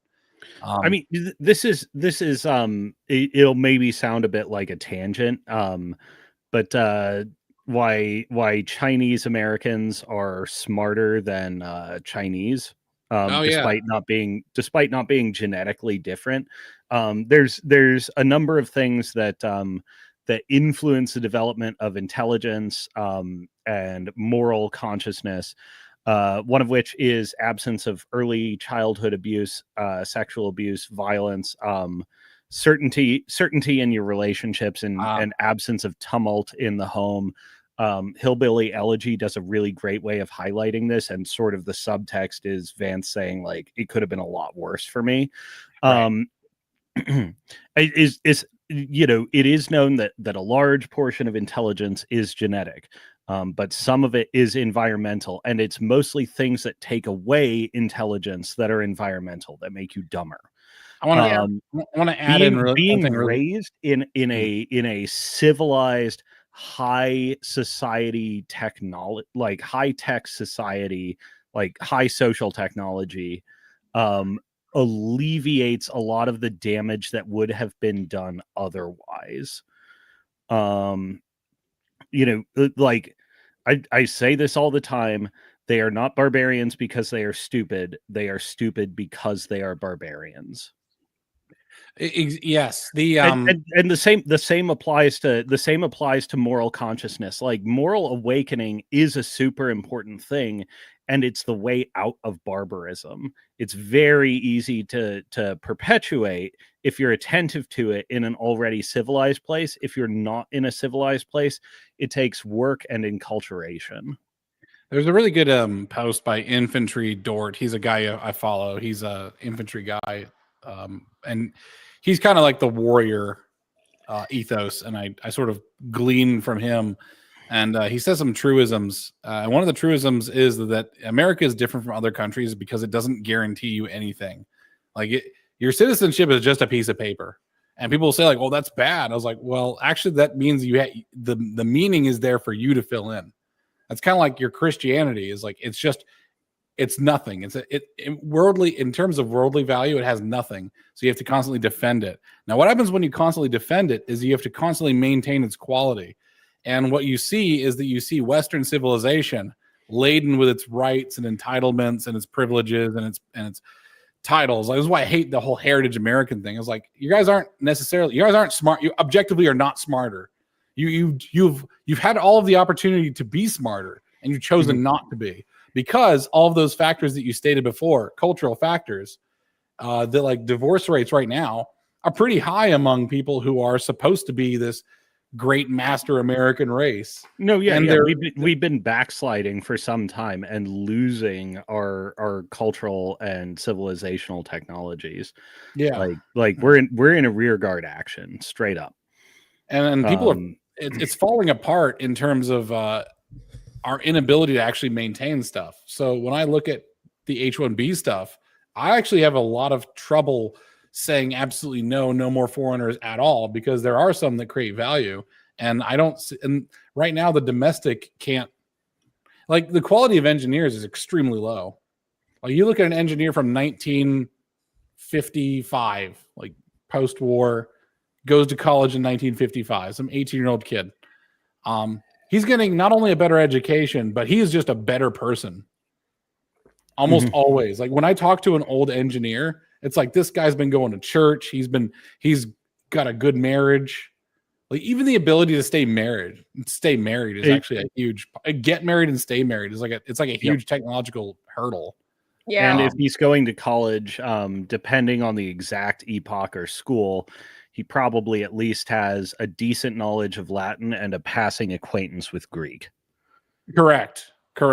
They're like our best. When I was at Embry-Riddle Aeronautical University, that's where I went to university. Our very best was probably what the average was back in the day, and our best were like building their own rockets, doing carbon fiber layups and everything, launching stuff into the low atmosphere. And the technology's better, so we were able to get to like higher altitudes.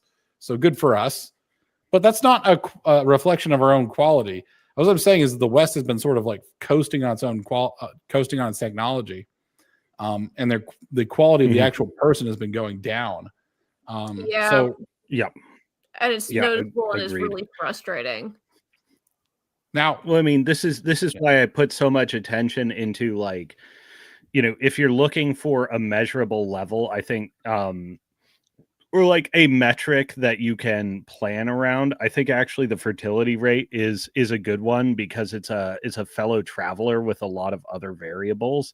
Because unlike GDP, fertility rate is with some confounding variables, more or less tracks with economic times getting better, or being capable of being anticipated as getting better.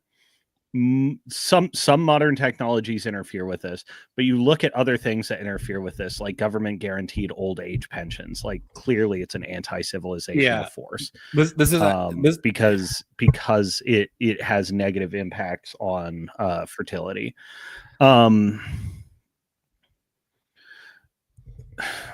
It's a challenging one when acknowledging that you've been objectively backsliding. The problem with H-1Bs is like, our engineers are worse than they are in 1955, measurably. Higher level achievements in the natural sciences, meaningful changes in the model of physics, etc. All these things have been elusive for a long, long time, and it's clear we've entered in an age of stagnation. But you cannot band-aid this by importing barbarians. No, you can't. Barbarians long run will make the problem worse. We also have to consider why this is a band-aid, as you said. How do we fix the problem of the stagnation? How do we revitalize things like the education system? Because I remember when I was, in school, it was like a prison, and a lot of people didn't want to learn, and that really holds back a lot of the people that did want to learn. This is going to be the death knell of Western civilization, and no one wants to hear it. Okay, Howley Dooley says, agreed, it would be tough, but restricting importing people for jobs will either make the system better in the future or find a way of making of doing these jobs. The thing is, I remember when Musk was having his crash out, as they call it, the Vivek Ramaswamy crash out, right? And there's a lot of stuff that only an engineer would actually understand what Musk was saying. So I'm going to elucidate you. He deleted this tweet. I couldn't find it anymore. But he said, if you need a school, then that's the problem. Yeah, that's accurate. I mean, we've talked about this offline, is the tinkering origins of basically every physical sciences innovation. And that the theory of these things did not precede the innovation. It's actually a retrospective copium developed by academics. The H-1s have no relation to space launches. Elon Musk doesn't use H-1Bs in SpaceX because they're not allowed. So I don't know if you're trying to make a point there, but I'm going to just put that point. But no, I think he's actually observing exactly that. Was it? Here's what I'm saying, though, is that like it's a band-aid because the industry is trying to survive and the American people are coasting on their technology. But the quality of the individual is so... I was the boomer whisperer, right? Because the boomers actually saw me as someone who was a decent successor. I was hyper-focused on work. I was hyper-focused on work. That was all I did, right? Like as a young man, fuck work-life balance, right? Fuck it. I was in the lab. I once locked myself in the lab for an entire week. When I say locked myself in, it's like there was my chair in the lab and then there was the bathroom, and that's all I went to. Back and forth. I went back to home for a shower once in a while. But I was learning how to do spice modeling, which is how you model electrical circuits, because we were making a Langmuir probe to launch into space. And we needed to know like if the low gain amplifier was actually going to do this. with the leakage that we had, because we're going through a part of the Van Allen belts that was fairly low density. So you're going to get very little current through your Langmuir probe, which you have to make sure that, if you got very little signal coming in, you have to have very low noise, like signal noise ratio. No one else was willing to do the shit that I did. I was like a hero unit that you'd have in a board game or something. Mm-hmm. And I hated everyone else. I hated the other students, because I would say to them, like, do you not understand the opportunity you have? You have the smartest people. Like, we have one of the professors there was Dr. Sivji. He's the one who discovered the hole in the ozone layer. I was like, you have the best professors in the world, some of the greatest professors. This is like university that only the industry knows about. And your ass is playing fucking video games at your dorm. Like, I didn't start drinking until long after college. And I was like, Americans piss away and waste their birthright left and right. And they know they do. And they don't change a damn thing. Well, women should not even be a concern for most guys until they've got their shit together. I think part of the problem is like the gradual instantiation of a low agency mindset. And just to loop this in with what Luna was saying, I think H1B's one thing. If you want to fix the problem domestically, the very first thing you should do is take everyone with a degree in education and launch them into the sun. Yes. I don't want to go into the sun. That's not what I meant. Oh, are you an educationist? I mean, I have a degree, but she's she's a chemical engineer. She's not when he says degree in education, you're not a professional educationist with an education degree. Like educationists in this country, and like one of the things, like it gets not doing like a Department of Education, et cetera. I'm a little bit sensitive. Like you need to and throwing the girls into the volcano. Continue.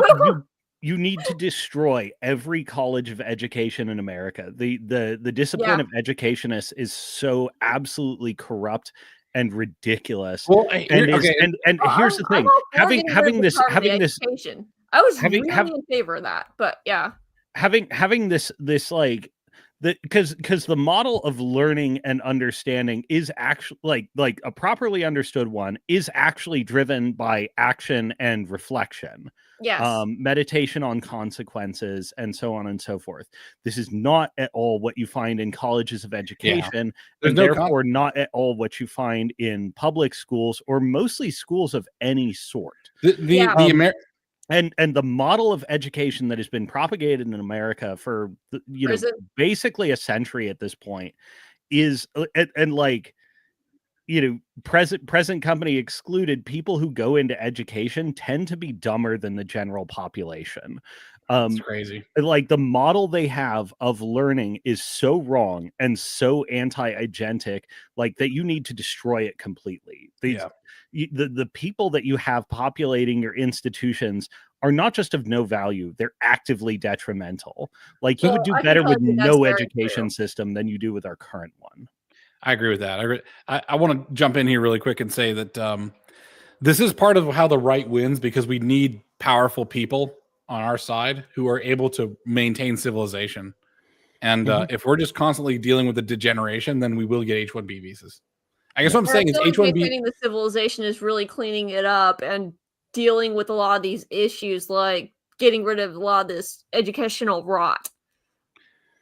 It's not it transcends education. I'm taking this a step further. Of course, yeah. This is, to me, the rot. Whenever I'm gonna have a rant. I'm gonna have a rant at the hour mark, at the 128, 129 hour mark ish. Every time I interact with Gen Z, I have to think to myself, you guys are the biggest bunch of pussies I've ever fucking talked to. Everything is not your nothing's your fault. Nothing's your fucking fault. You can't find a girl, you can't find a job, you couldn't find your asshole with both hands. Fuck you guys, Gen Z. Oh my God, quit bitching so fucking much. Do something. Grow a tomato. I don't give a shit. Do a coloring book. But every single one of you thinks I owe you shit. I don't owe you shit. All right, you want stuff to get better? I'm bringing and you want to bring bullying back. You know what's funny is every time they talk about I want to bring bullying back, it doesn't include them. I'm going to bully you right now. You're a piece of shit. You need to deal with me. Oh, the boomers are mean. Yeah, the boomers are mean because that's what makes a good man. I'm not going to be nice to you. You need to sweep the aluminum shavings in my machine shop. I'm going to throw empty beer cans at you, and I'm going to call you all sorts of names you've never heard before. Fuck you. Learn this shit. You should be learning. You should be extracting knowledge from me by like kissing my ass is what you need to be doing. This is what it takes. Unfortunately, being an apprentice blows, but everyone wants to think they can just out-qualify themselves from that step. You are a piece of shit. And then you go to college and you think you're something. No, you're a piece of shit with a degree now. Who gives a damn? And you know it's useless, but you still keep thinking like, oh, this job description says I need 2 years of experience. You need 2 years of experience because I need to know that you have held some level of responsibility in your life. I don't care if that's cleaning pizza ovens or breaking down cardboard boxes behind Three Brothers Italian Pizza. Who gives a shit? Like, do stuff. When I was in college, I had about 4 years of experience by the time I was done because I was building things. I taught myself how to make circuit boards.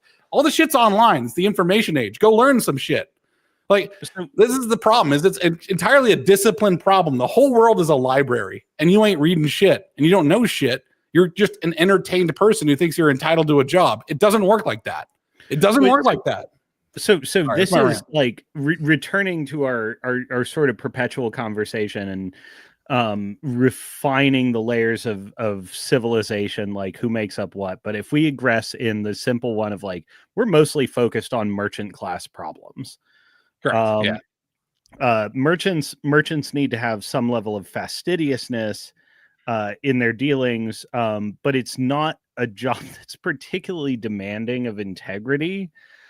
Now, you can generate wealth, which is a form of power. But your power doesn't come with the prestige of, virtue occupations like ruling or warcraft. So you go on these cycles where you have all this money and power, but you don't have prestige. Next generation down gets education, because education is a means of acquiring legitimacy and prestige that money can buy. Yeah. You have children that grow up without want and without virtue receive education. They achieve social prestige. They probably won't re-achieve money again, but like they're basically like an amoral toddler in an adult's body.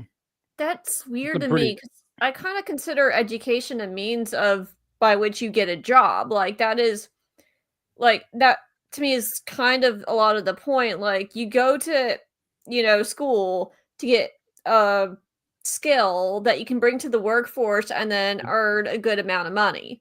Otherwise, why are you doing it? I guess you would say prestige, but it's like, how much is that worth? Is that going to feed you?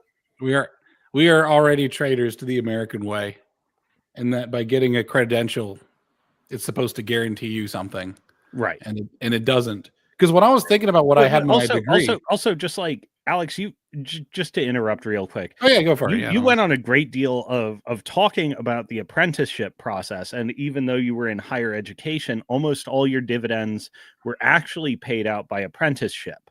Correct. You don't need a college degree to do my job. I could train. I could train someone to make six figures right now.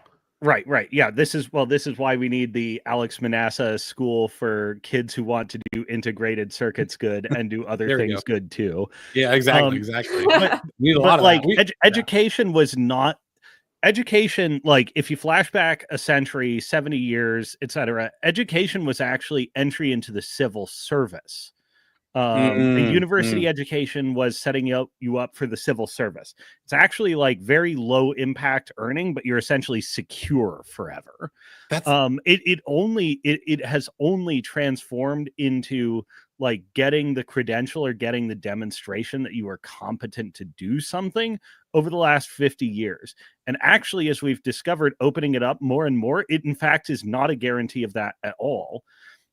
And that's why you have so many people like, bitching about like trying to get a job with their degree is they were sold this lie. It's actually competency that does it. And education for a while was a lossy proxy for that, but actually fails to get the job done now. Like you may have been sold that it's that, but it ain't that. Like, no, you want to see the people that are eminently hireable, like go to El Segundo in Los Angeles. most of those people are dropouts. Right, exactly. I thought about dropping out. I actually enlisted in the Marine Corps halfway through my college because I was like, fuck this. I want some action. Like, because I actually hated my lack of discipline. I was like, you know what? You know what'll get you discipline? It's like, oh, I still hate that about myself. It's the one thing in myself that I like the least. Well, I mean, someone's not always going to be throwing a grenade at you or yelling at you. So eventually you have to just create the voice inside your head that yells at you. But that's no way to live either, because that's what I did with my college years. That's kind of weird to me, because usually my discipline is like high on my list of what I'm good at. I get undisciplined on the internet, and I do that all the time just to let loose. But for the most part, that's like high on my list of what I do good. It's interesting. It might be a gender difference there, because I find most women are fairly disciplined, but it's like, what are they being disciplined for? Like, what are they being geared towards? And to go back to the credentialism stuff, is that the university has become this jobs program where people feel like they're entitled to something, and they become, of course, like unhappy with it. But wait. So the thing is, the civil service is sort of a patronage jobs program, and education is still doing that. Are you black and a woman? We got a job for you. Exactly. The which luckily I think Trump has like really put his fist down on, which is great. No, it's absolutely ridiculous. Just as much as the old age pension is something that interferes with the birth rate as a strong proxy for civilizational progress that GDP absolutely fails to be. Being married to the state is one of the other big problems, and civil service is a marriage to the state, whether you like to admit it or not.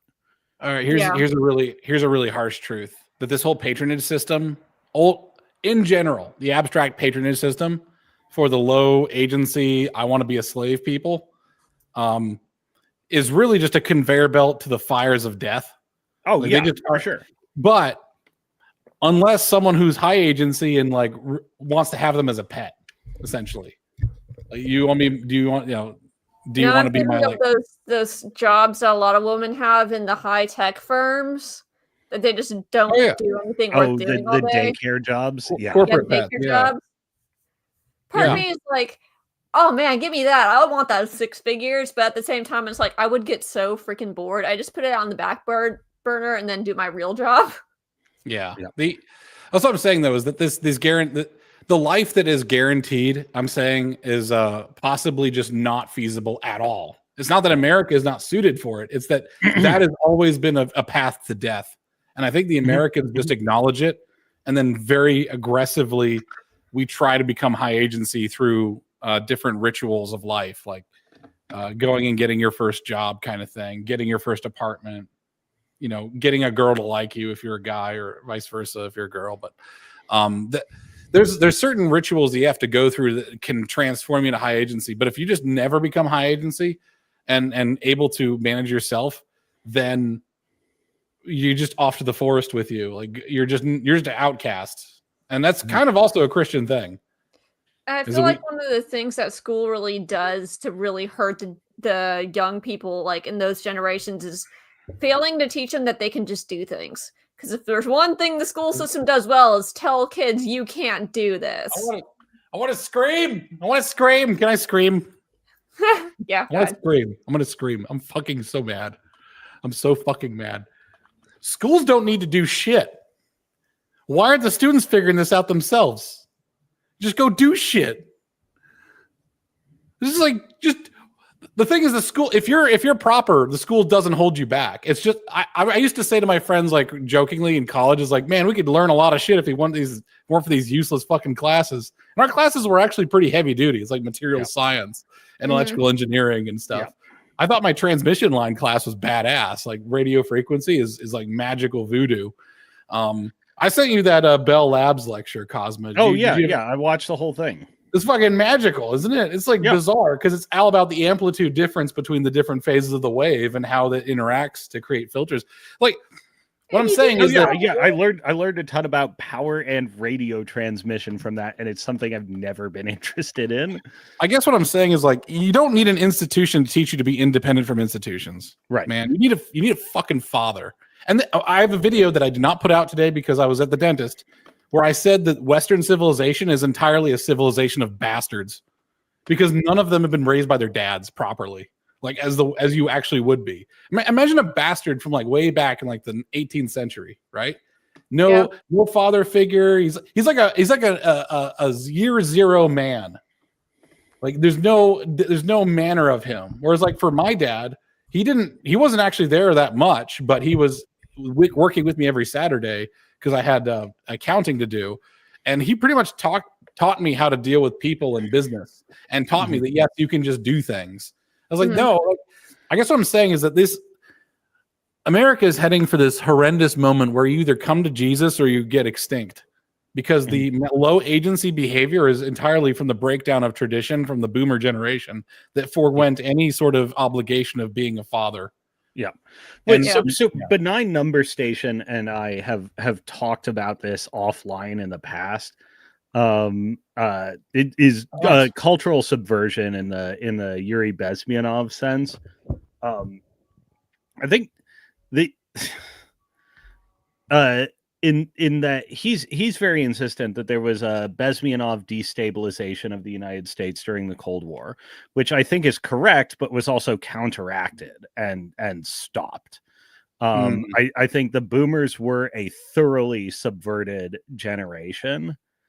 Then they got subverted, subversion was counteracted, and now the subversion we're dealing with is like the calls coming from inside the house. Yeah, well, because they love their chains, man. They want more of that. Yeah. Like you gave them a taste for slavery, and now they want subsequent generations want more of it. Yeah. I mean, there's because it's very easy to be a slave. You don't have to worry about the direction of your life. Maybe a slave is not the right word. Maybe it's like not patron or patroned. Like you want it's to be like someone who's kept. It's like being a pet. Yeah. You want to be. Yeah. You know what? We'll just call it like a pet. Yeah, we'll just call it a pet. Yeah. I mean, this has also been like, this is touching on so many things that have been just rattling around in my brain, but I was thinking like, oh yeah. The distinction without the formal institution of bondage, labor, slavery, the distinction between slave and pet is at this point, they're essentially the same thing. Especially a son's pet. The daycare jobs, like the daycare jobs, women, they're slaves. They're straight up trophies who have volunteered for bondage. Essentially, look at how successful and ostentatious we are. Behold how many kept women we have. That's super funny. By the way, fun thing about one of those women that I was watching, it was on one of It's a Gundam's videos. You could see her boyfriend's reaction, right, to her being laid off. Serfdom is close, but not quite. Serfdom is what's coming. Yeah. The boyfriend in this video looked pretty mortified, and she was kind of like laughing it off. No, yeah. Most men would find that like disgusting. Well, this is the thing: is like she didn't realize that her marriage was dependent on her employment with the company, even her most intimate relationship. Oh, because this boyfriend had "I'm dumping your ass" eyes. Like, I'm so fucking done with this eyes. Because she was probably bringing in a pile of money to help pay for stuff, and they might have had and even, by the way, even with that pile of money that she's bringing in, the guys are like super non-committal. Like, are they? Yeah. So it's like it's already done. Like, there's the one thing that modern feminism has is I'm bringing in a paycheck, and it's like, oh, now that's gone, and the company controls it. I kind of pity people in that situation, like. If you're not committing to, like, not willing to commit to your boyfriend, girlfriend, or whatever, why are you doing in a relationship? Like, I hate that mentality in dating where you're not serious. If you're not serious, why are you doing it? Mm-hmm. No, yeah, it's just to fuck around. It's just wasting time. Yes. Yeah. And this is the thing, as I was saying, is like it's not, by the way, it's not an uncontrolled phenomenon that the stream that was about like how the right, how to wield political and moral power ends up into a thing about how self-improvement, because power comes from the individual up into society. Suck that, popular delusion. Well, that's the other thing about that really separates the right from the left, and like you don't want to adopt their tactics, but you want to observe their modus operandi. One of the lessons you learn fairly quickly from watching leftists is essentially they don't really have virtue, and they don't really understand the relationship between virtue and success, like high agency, accomplishing things, having a claim, and being well regarded. In their particular worldview, all acclaim comes from institutions or comes from power. This is the hey, I have your Star Wars, why don't you love me kind of thing. It's such a childish their view thing. of the world is basically wrong. Yeah. What was that, Luna? I was just thinking that was kind of a childish thing. It's like, why don't you love me because of the Star Wars? And it's like, no, because you're empty. Well, it's why don't you love me? I have the 6-figure job. Why don't you love me? I have the Vassar. I have the Yale. I'm a Yale graduate. Why don't you love me? I'm a PhD. Why don't you love me? I have this. I have a house, which is like very.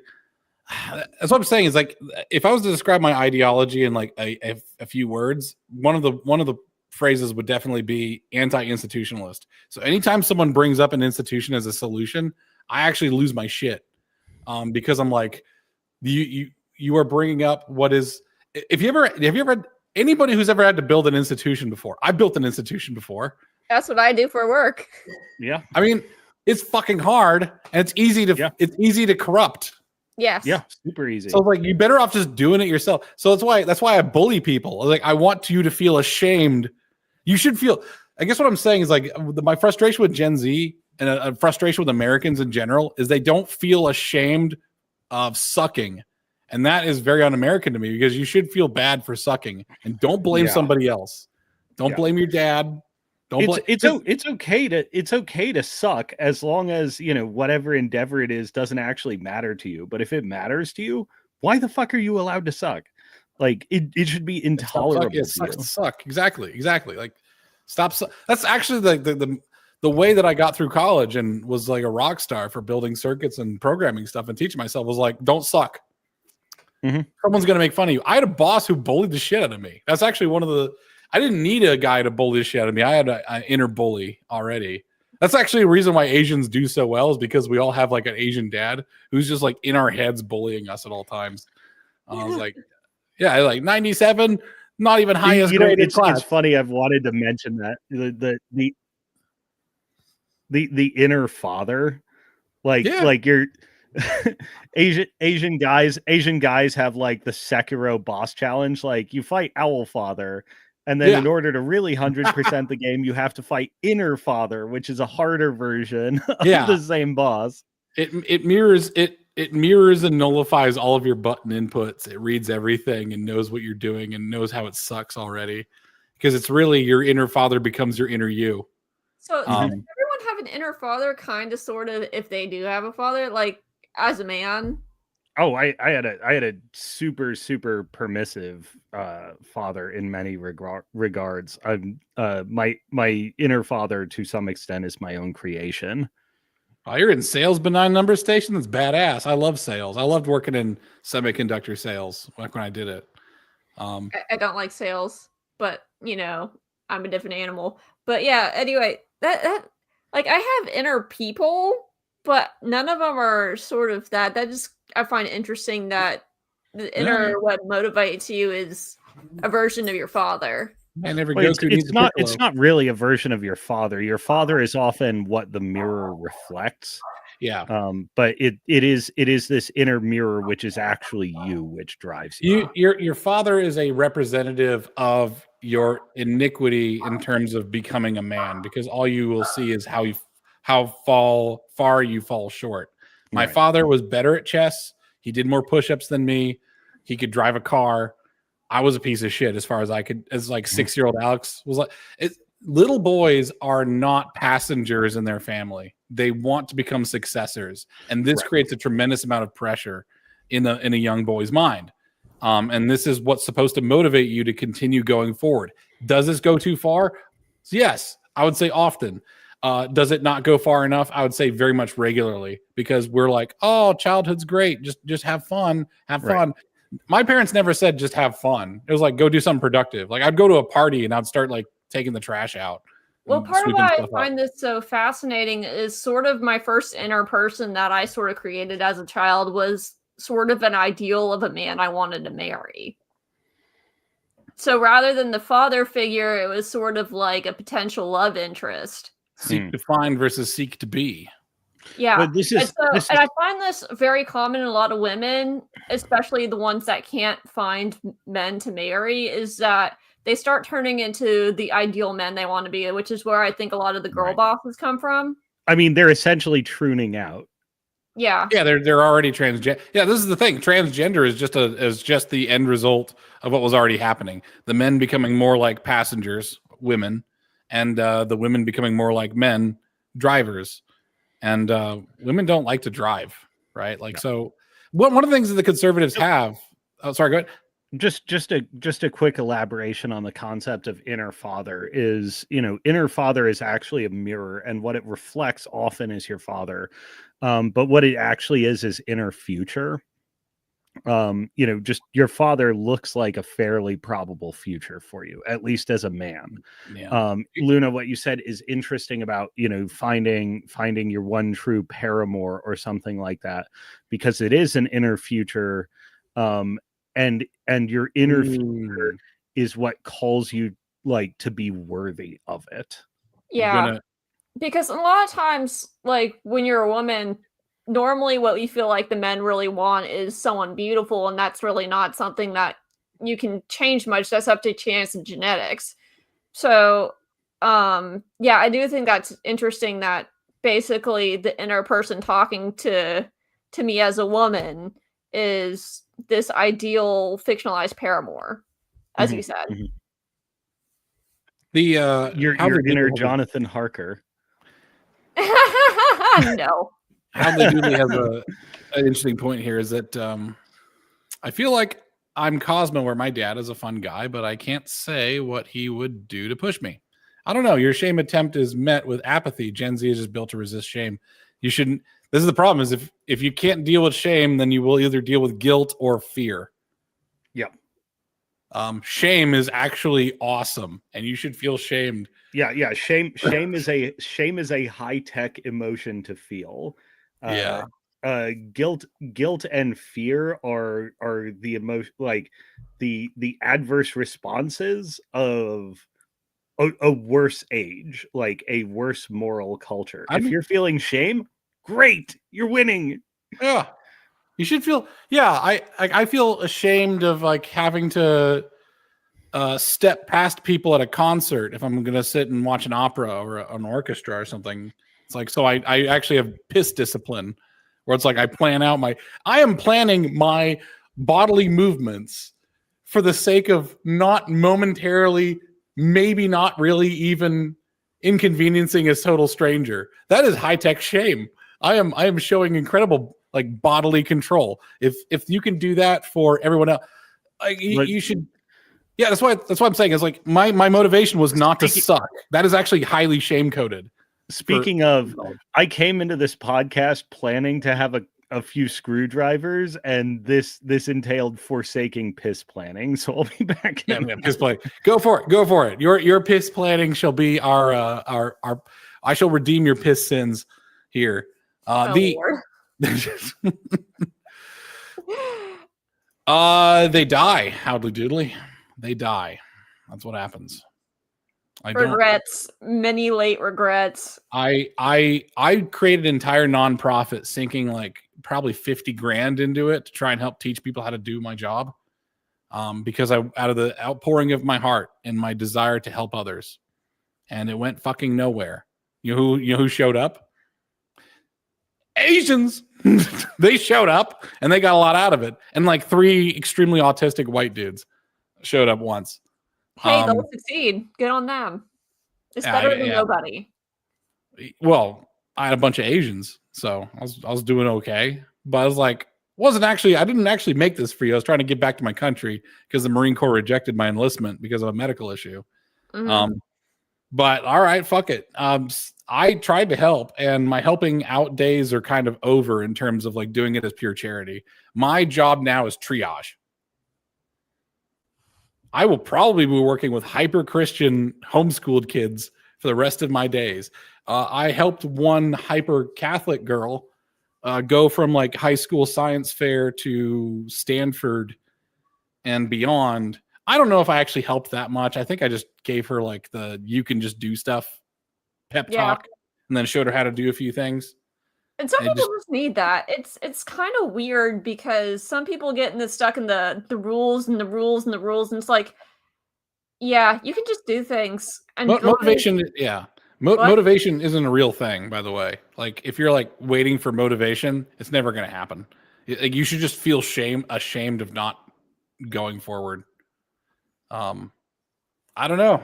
I can't fix people. I'm not their dad. And that's another realization of the powerlessness is. This is why I'm also kind of like H1B not hardlined, because I think the damage is pretty well done, and I'm just trying to triage at this point. Now, obviously, I don't want barbarians, right? Like when I think H1Bs, I don't think like in the form it is now. I think proper H1B, like 200 grand salary above would be fine. Importing people from Europe. I think originally it was for importing some of the German scientists, right? I mean, maybe. I don't remember.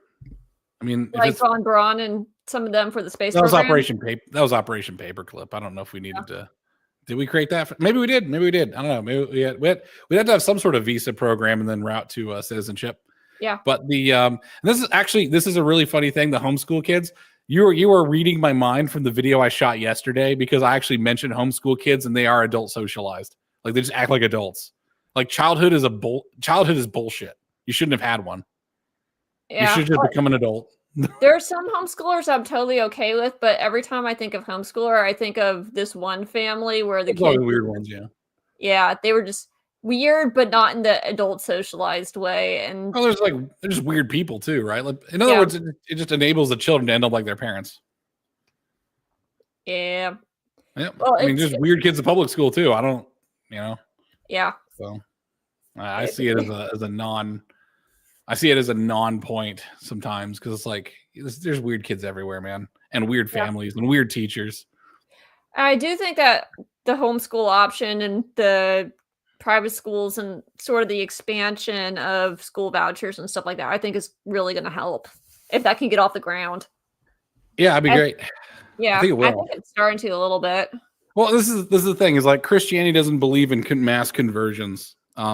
We like it when it happens, but that's not what we're trying to do.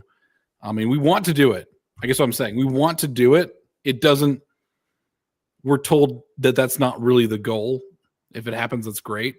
What Christians do is filter, a lot of filtering. In fact, your filter should be stronger than your conversion machinery, because you need to keep this thing strong and pure.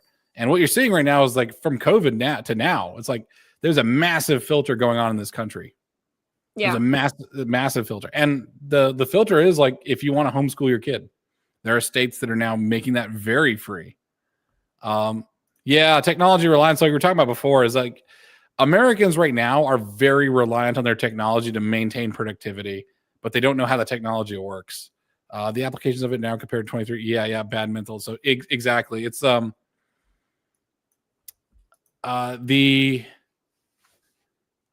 is he seeing inverse of what? It's the inverse of homeschooling. I'm trying to think of what you're saying there. What was that reference to, Cosmo? Did you pop in there? I'll keep vamping on, really. The problem that you have is in this video that I haven't published yet, I say that you pretty much have an entire hemisphere of bastards who do not have a strong father figure, and they are not properly socialized. And if you do this for enough generations, people forget what socialized even is. Yeah. Right? So anybody who wants to become a Victorian is just going to LARP. It's all just becomes the most aesthetic, shallow portion of what it is, right? Like it's going to be this the pomp and costume. It's not really the heart of what you're trying to get at. It's a cargo cult. Yeah, like if I say these and thous, all of a sudden Jesus is more real somehow. It's like it's not really how it is. So the inverse homeschooling is actually a response to what Numbers was saying. Jonathan Haidt mentions this. I forget in which, maybe it was a lecture of his or something like that. Perhaps it was the coddling, yeah. But for the first time, younger generations are consuming content made by their peers rather than made by their elders. Yeah. Essentially, there is no continuity of wisdom tradition, and there's no connection with socialization and norms and enculturation into the standing culture that they're moving into. They're basically they're being fed stuff that has no wisdom in it. Well, and the problem is that wisdom is usually pretty brutal. Yeah, well, it's all from their own developmental stage, not from future ones. One of the things I was immensely grateful, actually, and turned out to be a great decision for my life, was to get into tabletop wargaming. So like I got my first box of Space Marines and like one of those like paint starter kits when I was 10 years old. And then I started like going, rather than playing with some of my friends my own age, started going to, the stores to play games with people when I was like 13, 14, something like that. Most of the people there are adults. In addition to my school and my friends and my peer group and my family and so on and so forth, I was entering an almost entirely like adult social group, and I had to be socialized into, acting like an adult around this hobby. Is immensely valuable.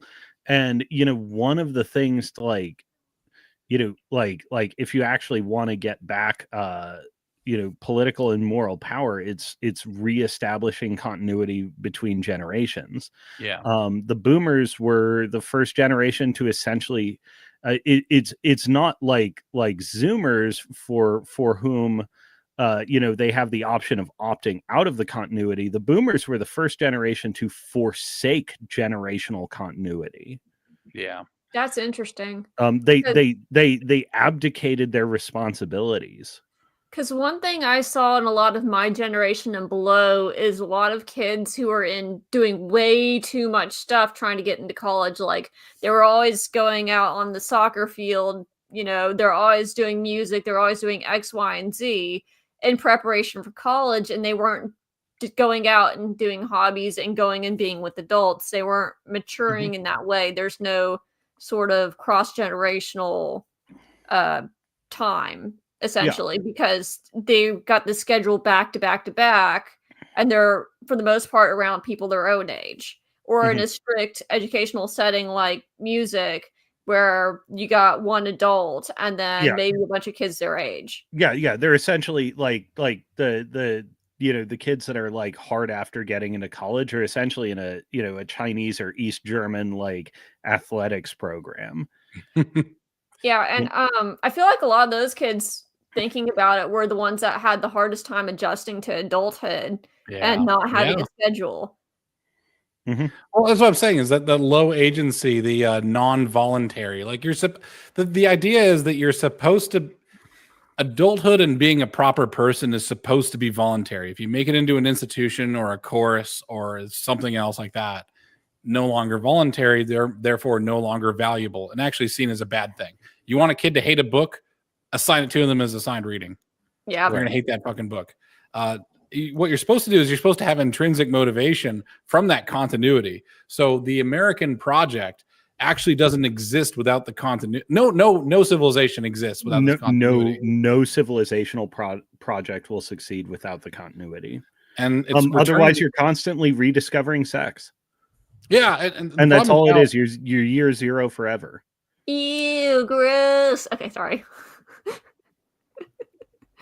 Man, I think that's the problem, is like Gen Z it's Gen Z. It's probably going to be Gen Alpha and onward. I think what's going to happen is you're going to have a mass like political extinction event of people who are just not making. They have a vote. They have a vote, but they don't have a brain to go with it. And you're just going to have. That's one of the reasons why I say like actually like societies with free self-determined people are in the ultimate analysis relatively rare periods that are temporary and disrupt the norm, which is feudal serfdom. Right. I mean, we'll see if that's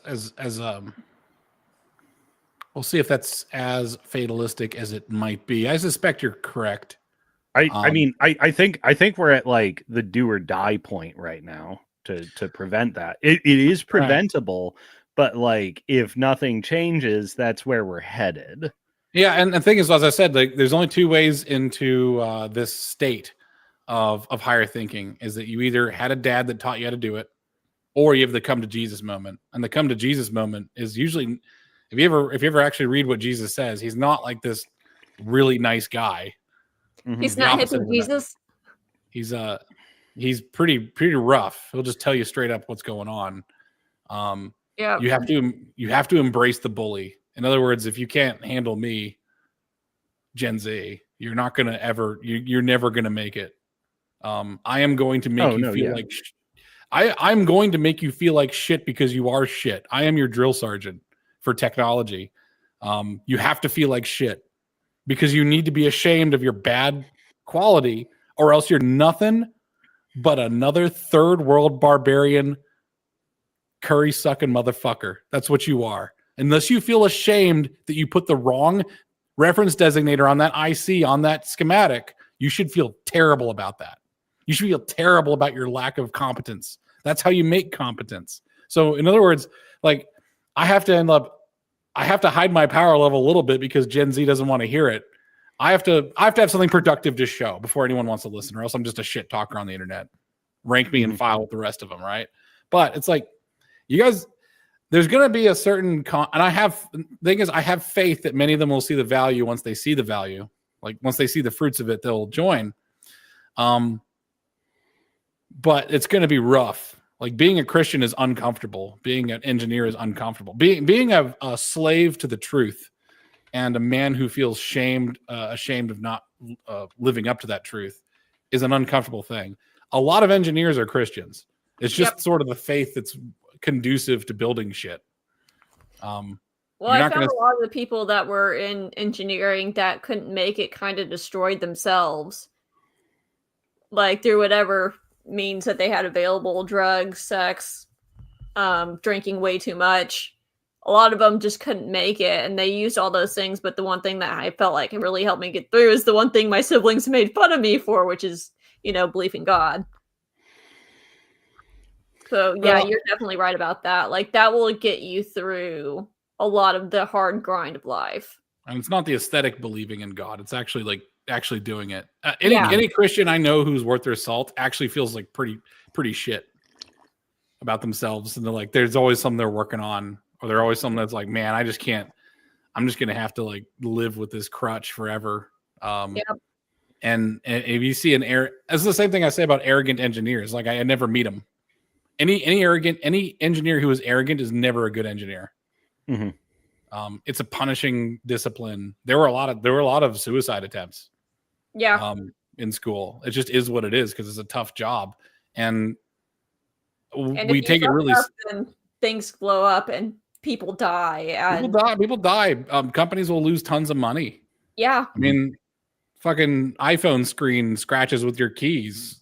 Steve Jobs is going to tell you something about that. Yeah. Sales are going to go bad. You're going to get a bad review on Amazon. You're going to freak out. Like when I was at Stanley Black & Decker, we'd watch videos on YouTube of people criticizing the product. And I would like know that was my fault. And it felt really bad. Yeah. And if it didn't feel bad, I'm not a good engineer. Like how can I hang my head high and look at myself in the mirror knowing that I cost my company millions of dollars possibly?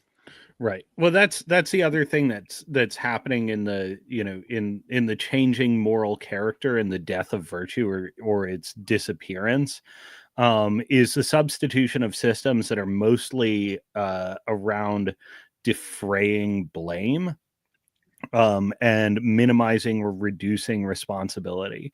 As an employee, there is very little direct responsibility that is asked of you in most non-startup environments. Yes. And honestly, this is one of the reasons why, like, I decided a while ago. I mean, life circumstances may change, but I decided a while ago, like, I am only going to work in startup environments, like, from now on. Yeah, good for you. That's the actual culture of responsibility and the attendant lack of innovation or drive in established firms is just stultifying. Oh yeah. It's a place that you go to hide, not to thrive. Yeah, I agree with you on that. I would try that sometime once I've got like more of my mortgage paid off. Yeah. Sounds fun. Well, it's different worlds, and like life stages, like change. Like, why I admit, this is something that could change for me. Just saw your point in the chat. We do need to talk about the cult Mechanicus at some point. Oh my gosh, yes. Yeah. Mechanicus from 40K. All roads lead back to 40K. I don't know anything about 40K except for the little figurines that my brothers like to paint. Oh, so it's 38,000 years in the future. Mankind has actually successfully conquered the galaxy. But it was rent by a civil war that has essentially put them in perpetual survival mode. One of the things that happens is technology, through ignorance of it, is elevated to a level of like religious belief. And the people that actually interface with machines or build things are a cult based on Mars. It's not far off, man. I'm actually a huge fan of having secret the fraternal cult orders. Mechanicus is a real phenomenon. It exists today. And the cult Mechanicus is like super insular, and like their perspectives on everything are completely alien. Like if you were to apply the Imperial Creed rigorously to them, they would be heretics, but for the special moral carve out they're given. This is a real thing. As somebody who used to work in Silicon Valley and the San Francisco Bay Area tech scene, the cult Mechanicus is real. It's here today. Lord. I'm reading what Never Station is saying in the comments with Bryce and Space King. Oh, Lord. I have another subject, by the way, that's related to Space King. I ranted at my wife for like an entire day about get this subject. I hope you like this subject. Here comes the subject. How women ruin men's spaces. And how it's like inevitable. Like it is just like one is too many always, unless it's kept under extreme control. I said like it'd be fine if there was like ladies giving a presentation to the men's club, but I was like, you can't let women in. You can have your meal space, just please don't throw me in the volcano. I'm gonna throw you in the volcano. The volcano might be the only alternative. We might just have all the space that's not volcano. It's because the thing is, male spaces degenerate very quickly. This is also, by the way, how to wield political and moral power. You do need to have these separate carve outs for the different. All right, so yeah, new subject here is like carve outs for weirdos. You actually do need those. Yes, men are weirdos. I mean, I think we've mentioned this in the past. Is something I think a lot about is the Renaissance. The Renaissance didn't have a left-right split particularly. They had other cultural fracture points, but they actually had the personality types that lead to, leftism and rightism or whatever insanely well harmonized. And they had loads of carve-outs for weirdos. Caravaggio is one of the biggest weirdos you can ever find. And he was still enabled to, to access glory through a well-trodden path. He looks like a weirdo. I'm looking him up right now. Who? Put him on screen. He looks like a bassist for like a metal band, actually. I want to see him. All right, here we go. I mean, he's Italian. Yeah, he looks like a weirdo. Total red flag. Nope. Yep. Or Bernini. Good on him though. Who? Bernini, everyone knows like Michelangelo and Leonardo da Vinci and the other greats. Bernini came after. He's actually probably like the greatest sculptor to ever live. Oh, I gotta check out his work. That's cool. There's oh god, there's two of them in particular that I saw in person. It's Apollo and Daphne and the rape of Proserpina. Like, these are the greatest statues ever made, straight up. Oh yeah, this is outstanding. Look at that. Yeah. No, yeah. Look at detail shots and his hand pressing into her thigh. It's unbelievable. Oh, I've seen a lot of those shots. There's the one guy, it's like, why don't people make statues like this anymore? And it's always that shot. Woo. But yeah, Bernini, also a weirdo. And it was a society that was reconciled to its weirdos. Yeah, that's the way God made him. That's how it is. Like, I don't think the leftists are evil or terrible people for being the way they are. No, they're just not well integrated. I mean, honestly, and that's sort of the nub of the Golden Bridge, is actually like creating a society that does integrate and use these people in productive ways. And I think a lot of what we're doing technologically and socially just turns them into resentful monsters. This is the part where I start to like lose my desire to actually help the right in the West. Like, should I just go and stay retired on this farm and not worry about it ever? Is that I see very little grace from the religious right towards their enemies. And it's like, you should try to make the religious right lost the culture war a long time ago for a reason. Yeah. And they haven't reformed themselves at all. They have gone through the wilderness that the left is about to enter into, and they've learned nothing. Yeah. And this whole like Deus Vult, we must like vanquish them. It's like, are you? First off, usurpation of the glory of Christ. He's the vanquisher. You're supposed to be like a nice bride. You're supposed to be a good, a heckin' good boy. I mean, so you're supposed to try and constantly give your enemy this golden bridge. It's your moral duty to do so. Now, obviously, there's punishments that must be given, of course, in the name of justice. But this like desire to usurp force and become this arbiter of goodness, it makes me want to wash my hands of it. And that I'm not the only one, I'm sure. Which is why Trump is actually pretty good. Trump actually embodies a lot of forgiveness. You notice that like Marco Rubio was his enemy at one point in the party. A lot of his old enemies have actually joined him. I mean, he's got Tulsi Gabbard and it's no coincidence that it was Charlie Kirk that brought RFK Jr. in. Yeah, like an ultimate like reaching across the aisle. Like Charlie Kirk was. Forgive your enemies and never forget their names. Yeah, forgiveness is actually a huge part of building this golden bridge. Cosmo will be back. His stuff busted.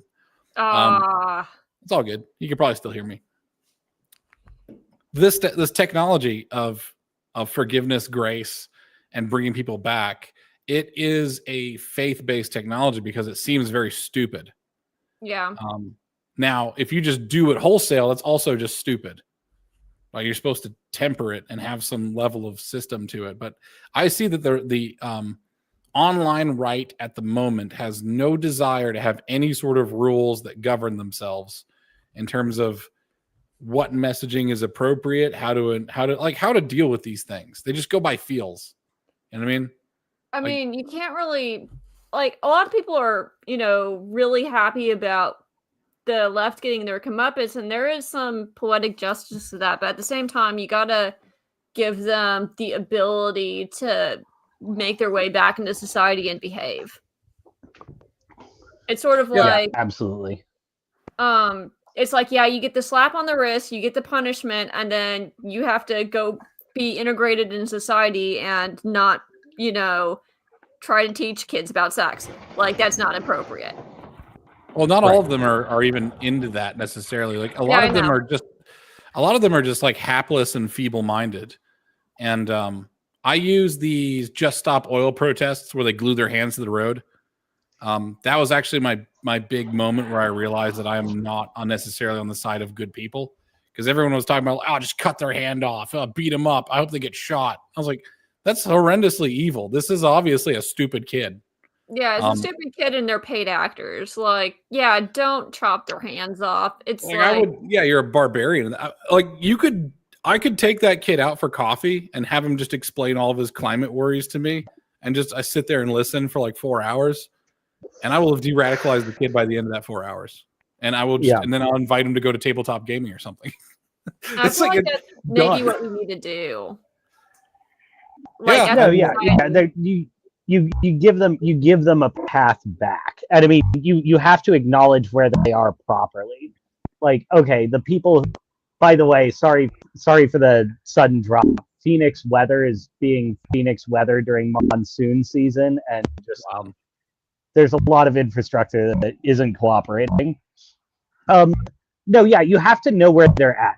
And like this is one of the things with the Charlie Kirk assassination is like the people who are actual malefactors who either did this or endorsed it and chanted for more. Like, okay, you can't deal with them.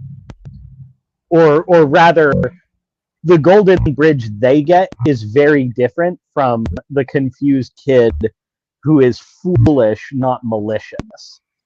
And like a foolish kid is somebody you can work with. Yeah, exactly.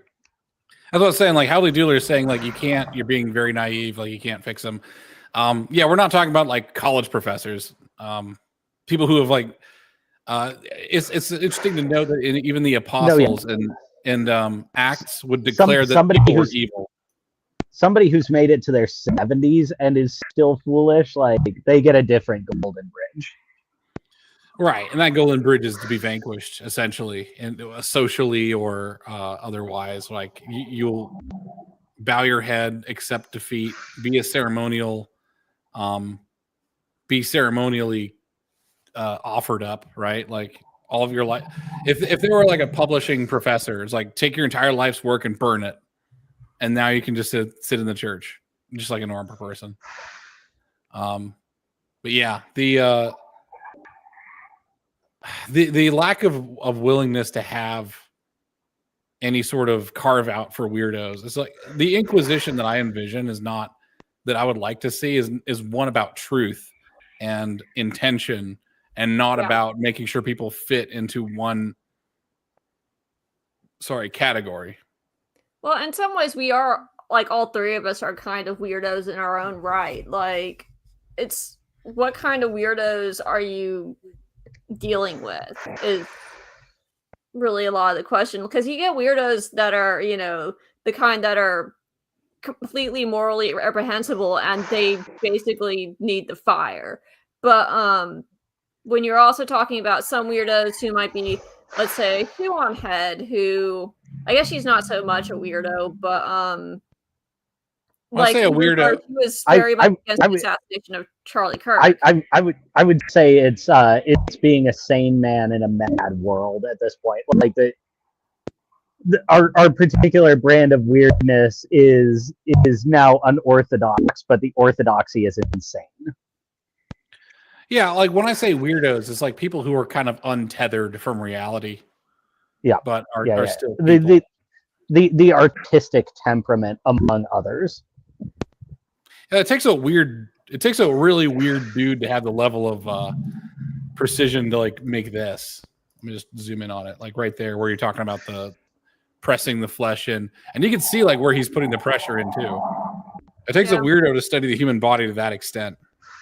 Well, I feel like in that regard, we do need to, on the right, support a lot of the, like, George Alexopoulos. His art is really on point, and it's really good to support our own artists on the right and give them sort of motivation to be on our side, because that's something we very much are bad about on the right. Like, we're bad about our artists. We're bad about creating beauty, even though we like beauty.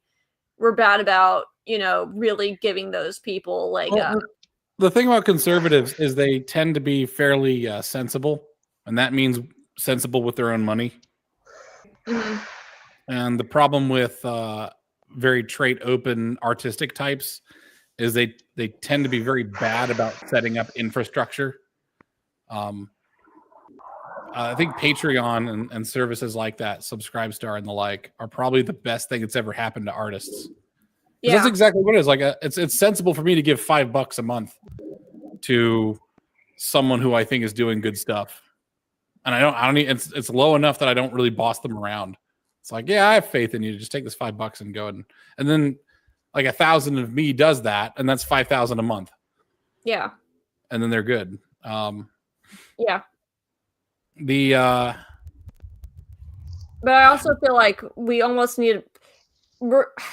So with Patreon, I know that there's a lot of scandal of them kicking off a lot of conservatives, and that's also an issue. Like, we can't use a lot of the infrastructure that is already built. You just take back cultural hegemony. Yeah. Which we're in the position of having done now. Yeah.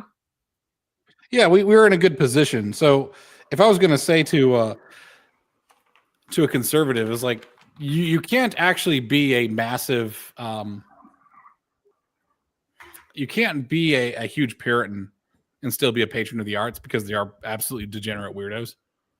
I don't even like saying degenerate, because like degenerate is a word that's overused, and everyone's degenerate. Like, I think there was one guy who was just saying like, oh yeah, if you like to have sex, you're degenerate. I was like, okay, all right, I guess all the sex enjoyers are just not good enough. Virtually all humans. Yeah, so I don't really consider that a good insult. It's like, it's like a Christian calling people sinners. It's like, okay. Well, listen, this sinner does really good statues, and I like the statues, so I'm gonna give him some money. So deal with it. Yeah, it's like cast the beam from your own eye, bro. Yeah, seriously. Yeah. At least this degenerate makes cool ass statues. Look at that thing, So it'd be kind of funny as if right wingers see if they could do that, like claim a leftist who is a good artist, be like, yeah, your audience captured now, bitch. Well, that's also one of the things that comes with the height entertainment shifting from elders to peers is because the art contains less wisdom tradition that's accumulated through age and experience. Art in the modern age has become inherently more left-wing. Right, it's less tethered to tradition. That's true. I mean, you could have a return to not tradition. Not just tethered to tradition, but like the reacceptance of the wisdom of tradition is a function of experience. You have fucked around, you have found out, and now you are wise. I see. Also, people just don't really live lives. You know what I mean? Like, that's true. No, yeah. Nobody who's creating now has been a Gene Roddenberry. Do you know the story of this? One of his major inspirations for Star Trek was he was a flight attendant on a flight that went down in, I think, Libya. It crashed. The entire cabin crew was killed. And there was like him and like 20 to 40 survivors of this plane crash in the Libyan desert. And he was suddenly made the commanding officer. That's crazy. Like, he was the most senior person yet. And that's where a lot of the inspiration came from for the away missions. And like sort of the formula of Star Trek of being on an alien world as, these as these travelers. So personal development in terms of your life, and this is the advice I give to Gen Zs actually when I was really trying to help out, and I still give this advice. My advice was to get a motorcycle and drive across the United States. It's more or less free. The gas prices are actually cheaper than they used to be when I did it, and I did it with just like $400. It's almost no money. Go around, get a used motorcycle, learn to work on it. Go on a big journey. Things are going to go wrong. And I was talking to this one kid, and he was just saying, like, well, what if this happens? What if that happens? And my answer to that was, well, then it happened, and you're going to do something about it. Right. And the problem is that we have a nation and a culture that is like constantly in this, well, what if this happens? I was like, you're going to happen back. You are going to happen. But they don't conceive of that as a possibility. It seems like they want someone to save them. They need an insurance. They need to have roadside assistance. They need to have an itinerary. They need to have cell phone connection at all times and an emergency number. they're still children and they haven't gone through a coming of age ritual, and you're telling them to go through a coming of age ritual, and it sounds like the most alien thing because you're inviting them to go through another world than the one that they have known. And the only way to the world of true adulthood is actually immersing yourself in that other world. It's scary and fundamentally challenging to them. Yeah, you're gonna have these vignettes where for a day or two you are a completely different person because you're in a new town, you've met new people. I got invited to a rodeo. I went to a watermelon crawl. I just stopped on the side of the road in Arkansas to watch a crop duster dusting the crops. He was doing like aerobatics because, you're getting paid to fly an airplane, go have some fun. And he was doing like all these spins and things in the air and just flying around. And I just sat and waved and he waved back. And we were just two dudes sitting on the road. I just appreciating what he's doing. No one else was there. There's a lot of moments that are just yours and they're just gone before they're gone before they even really started. And you're like, holy shit, I just saw that. Like that was a thing that just happened. And there's no camera to record it. There's no one to share it with. It's all just yours. It's like a painting that you painted and then you just burned it immediately as soon as you finished it, which is a thing I also used to do when I was a kid. One of the things I did in college, because my school had a mandatory study abroad program in Rome, and dang, one of the things that would happen is you had an art and architecture course there, and it was all go to this basilica, go to this cathedral, go to this piazza. And you're going to get a lecture about it, and you're there as a student having to navigate the Italian public transit system, which, boy, does it not work as advertised, and dealing with pickpockets and dealing with all the things in this foreign city, needing to feed yourself, etc., etc. And the professor would meet you there and then walk you through a couple of sites, okay, we're at Santa Maria Maggiore, and then we're going to walk to this other thing. And I'm going to tell you about this and this and this. And then at the end of the lecture, he would just leave. Guy was 6'5" and walked 1,000,000 miles an hour. You just see him jetting away from you, and you're in the middle of this foreign city, and you have to get back. Yeah. And you did this every day for 3 months. Yeah. That's the American experience, is going through this coming of age ritual. I don't know if other cultures actually have this coming of age ritual as a thing that you always do. It's always, I got high marks, so then I went to uni, and that's it. Right. I did what I was told. They told me I could be anything I wanted, so I became what they wanted. Yeah, a lot of your coming of age rituals are going to be dependent on you. It's going to be individual for you, right? So benign number stations thing, he had a very different one. I had one in my early 20s that taught me about hardship and how to deal with it, and one about appreciating how to enjoy it. One of my coming of age rituals is going to a third world country and seeing some catastrophically bad shit. And then my family being just totally okay with it. I was like, yeah, it's normal. I was like, Jesus Christ. Oh, geez. Oh, God. If these different journeys that you take end up shaping you and end up creating you into a person. And I feel like when I talk to a modern person, it's like they're a product. No, yeah. They've been through an immensely soft life and are in curated environments all the way down, and they're just soft, sleek for the modern consumer. This is interesting because what I'm actually getting out of this is the thing that I could do to possibly help is just organize a motorcycle road trip. I'd be like, yeah, if you want to join the caravan, here it is. From these dates to this date. We you start, it used to be called the Iron Ass Challenge because it'd be from one end of the country to another. It doesn't have to be that crazy. But the important thing too is if you're doing something like that, you have to leave them every now and again. Yeah, absolutely. I'd go, so it'd pretty much be here's where we're starting, and then this is where we're going to end up, and anything in between. It's purposefully, it's there's a bunch of time missing. There's plenty of extra time, I guess. That could be interesting, because that's the problem is I'm trying to help Americans with this stuff that's tier 3 or tier 4, And it's like they don't even have tier 1 finished of like, I'm a human with agency and desires and a self-concept. What they do is they see themselves as a product. What a lot of Americans do is they see themselves as a defective product of a system that doesn't care about them. And they just sort of cannot get past the blaming the system. No, yeah. Well, this is why I think it's so important. Like, yes, they need to harden themselves and go through coming of age, etc. But you do have to look at, again, I've chosen birthright as, a fairly high fidelity proxy. There are actual elements where the system is rigged against them discovering agency and personal effectiveness.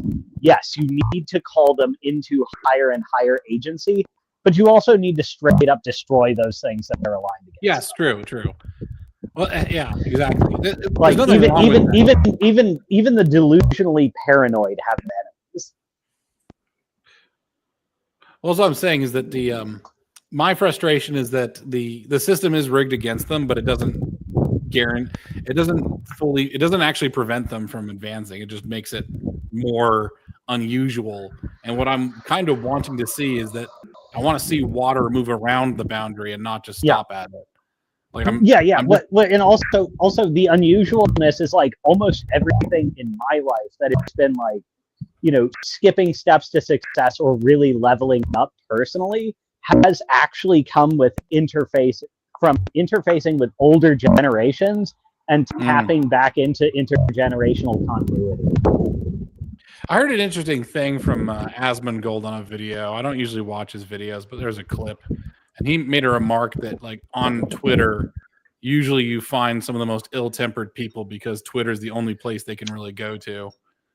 Because the real world doesn't accept them, right? So you tend to the internet becomes a filter for just bad people. Yes. Oh no. Yeah. For aspiring competitive war gamers, I always advise them, like, get off forums, get off Facebook groups, stop looking at that shit, play the game, meet the best player, and learn everything you can until you can beat them consistently, and then travel to events and meet the next best player and do the next best thing. Because the people who have time to post are the people who are not doing a goddamn thing. That's interesting. Their advice is not useful. And they're demonstrating it by being on the internet. It was funny. There was a post by Pascal Gobry that was really fun to me. He was making fun of Dale Stark, he's an A-10 pilot, about his everyday carry. Because Pascal was saying, like, these dudes who post their everyday carry are very feminine mindset. And all these guys got really mad about it. I'm like, oh, you're not a man if you don't have your gun and your multi-tool, your knife, and some other stuff. But I was thinking to myself, I was like, no man I've ever talked to in person would ever say anything like that. So, like, this environment has turned people who are supposed to be badasses, like proper war veterans, and kind of turned them into girls. Where it's like, let me show you what's in my purse. It's like, what do you? And I was like, what are you doing this for? I'm not learning anything. Like, you're not mentoring me. Like, it's just sort of like show and tell. It's like a children's. It's like, okay, you got a multi-tool. It's a Gerber. What do you fucking do? What do you use it for? Like, why do you have it? Like, why everyday carry? Not just what is everyday carry. That sort of thing. It's like the internet kind of turns people into that. You know what I mean? So getting offline is vitally important. So making real movements, not online movements. Delete Discord. I'm pretty close to starting the Cookville Electronics Club. I'm going to do that in pursuant to some of our other stuff. I think that's going to hopefully be like a good start. So my local town is a technical university. Hopefully there'll be use for an electronics club. I have no idea where we're going to meet. I'll find something. Just meet the library. And the idea is that I would just teach courses and we'd just swap info on. Yep. Hey, Cosmo, are you able to hear me? Mm-hmm. Okay. Yeah. That's it. So I guess we kind of, the thing is, when you have a conversation, it kind of starts out very global, and then it starts getting really local. It's like you're already out there meeting people. I'm not yet, and I think that's something that's got to change. Church is a good place for it. The problem with church is like the church is supposed to be the one fostering that, and churches haven't done a great idea. Churches kind of suck when it comes to mentorship. Am I crazy? Wait, for thinking churches are a good starting point? No, like for churches as being good at mentoring. I don't know how good they actually are. I'll have to try joining, trying a few. But I feel like you think churches would be. It's so frustrating because churches are in such a good position to make a lot of difference, and it's just like they just don't. You know what I mean? Like you guys have everything here. You could change the nation overnight. Like flip a switch and just make this thing go. And it's like they just don't. I'm like, this is God testing us. But that's all right. We will overcome. Yeah, that's what I was saying. Like, not in your experience. I also had a tough time with church mentorship stuff because it's very cookie cutter and very safe. A real conversation with somebody, it's actually pretty difficult. Right. But I forget where I heard this, but as a man, your life should be defined by a range of friendships that go over ideally roughly 30 years in span. That you should have friends, and further beyond, it's not a problem, but this is sort of like the ideal range of people who are 15 years your senior. And this is what I got like doing wargaming as a teenager is, my peers in that environment were people in the fullness of adulthood. And then you should have friends that are down to like 15 years your junior, because you're learning from people who are going through the phase of life you are going to enter into at some time, and they're preparing the way for you, and you're preparing the way for your younger friends. True. And one of the things for me going to this event in Las Vegas was, we had a group of stone cold killers. Most of them are about my peers in age, a couple older. But one of the people I really latched onto there was a younger guy who, is like trying to break into the circuit.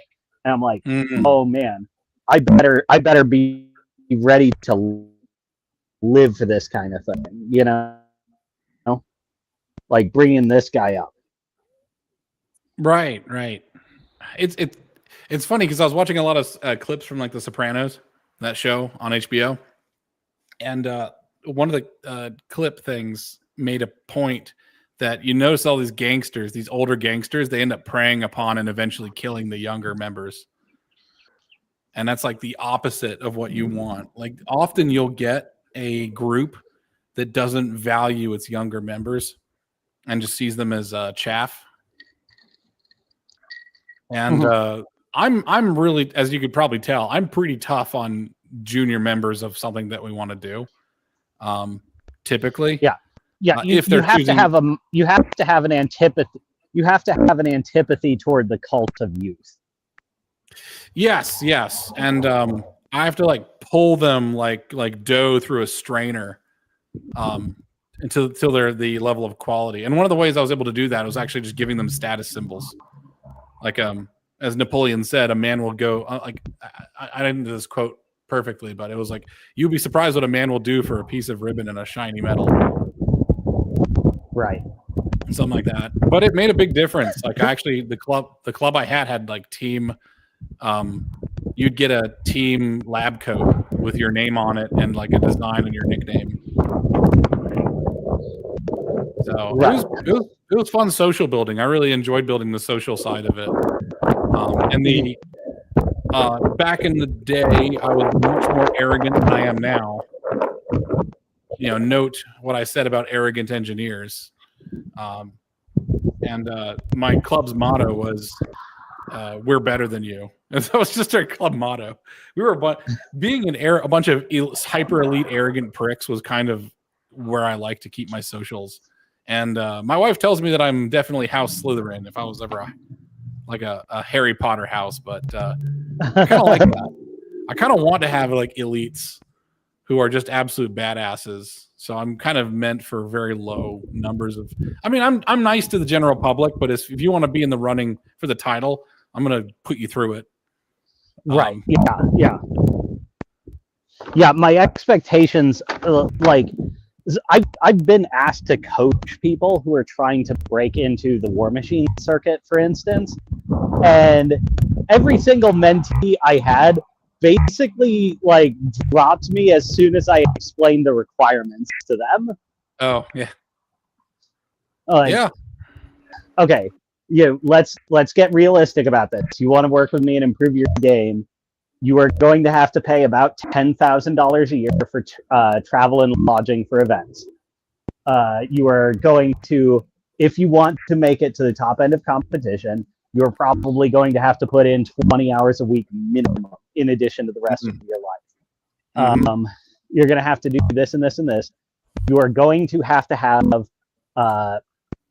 in addition to the cost of travel, money set aside just to chase the metagame and buy pieces. And almost every one of them was like, nope, not for me. Yeah. And that's the thing is this is how you make heroes, though. This is how you make this is related to the subject at hand, in a non-obvious way, is if you want to wield political and moral power, you need heroes. And you can't just have every Tom, Dick, and Harry trying to be Charlie Kirk. Because that's how you get Fuentes, Candace Owens, and the rest of this lot who are just absolutely starving. By the way, the Palestinian ceasefire, whatever it is I hope it makes them all go crazy because I hate all of their guts so much. Because none of them had to earn any of it. They're just trying to pick up what another guy built. By having this extremely high elite level of gatekeeping, but also just quality making, you're unstoppable. Once you have a few heroes, that's kind of what the MAGA movement is riding on right now. It's actual individuals. There are no institutions. Which is once you start building institutions, you're actually just creating a coddled, low quality slop class.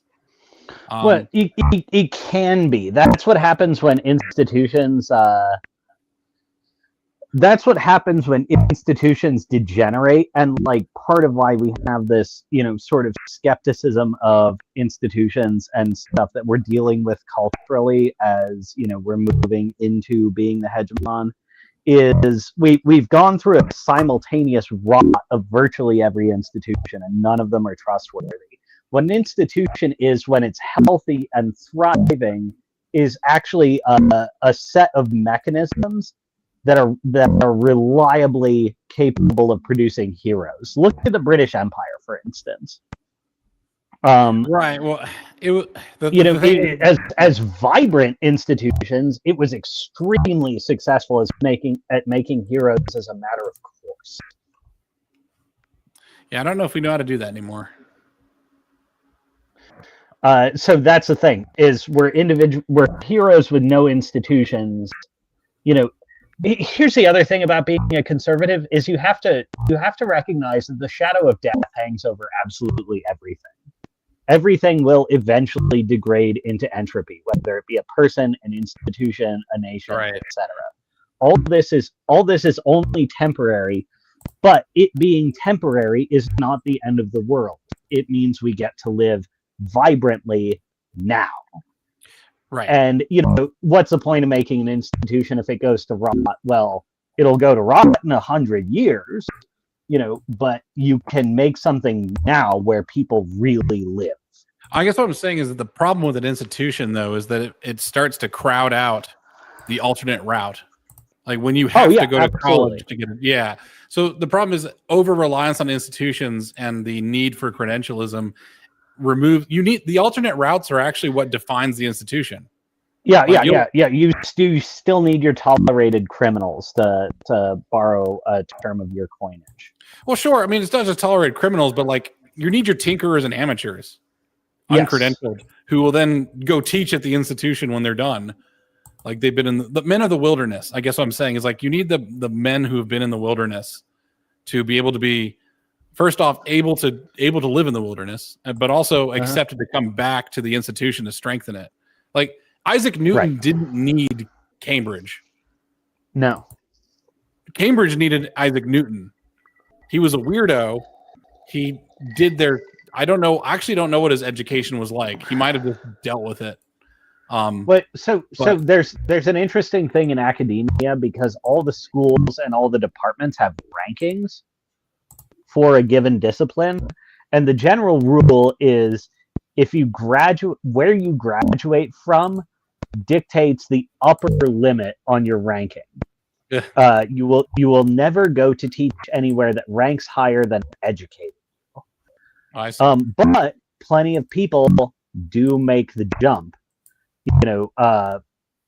from a state university to like Brown or something like, or Harvard or whatever. And that's because they are people who went out in the wilderness and transcended their rank. Right. That has to keep happening, I suppose. It does. It must. I mean, that's why you need a culture that relates that has a relationship to virtue and venerates it. That's right. Because what they do in the wilderness is cultivate virtue. I like this little quote here: is that war heroes, I'm going to remove the of old part, but war heroes weren't made by West Point. I was like, yeah, absolutely not. There's a rich tapestry. West Point, much like what is called rocket science, was able to ex post facto claim their successes in a furious wave of copium. Yeah, that's what academics tend to do. They desperately need to like put their flag on the accomplishments of other men, and then just their whole life. In the time we're in now, anybody who signals as academic is not signaling virtue, versus the people who, in the time of heroes with no institutions, are aggressively counter signaling anti-academia, like the 1517 Fund or whatever. They're probably showing virtue by flouting the failed morals of a previous epoch. An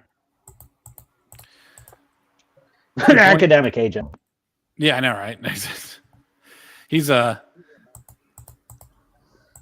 Bunyan's The Pilgrim's Promise. If a man would live well, let him fetch his last day to him and make it always his company keeper. I don't know what the significance of that is exactly, Alex, but I am a couple drinks in, so Bunyan's The Pilgrim's Promise. Pilgrim's Progress. Would live well, let him fetch his. Yeah, I'll check that out. We are seeing an age of America where institutions are falling apart, and that's the worst time to be a scholar, which is why I said to you offline, is like the age of scholars is dying. Scholars and priests being very similar classes. And the age of merchants is probably arising. Age of warriors is probably gone forever, I think. Like proper warriors. I think it comes and goes more than you think.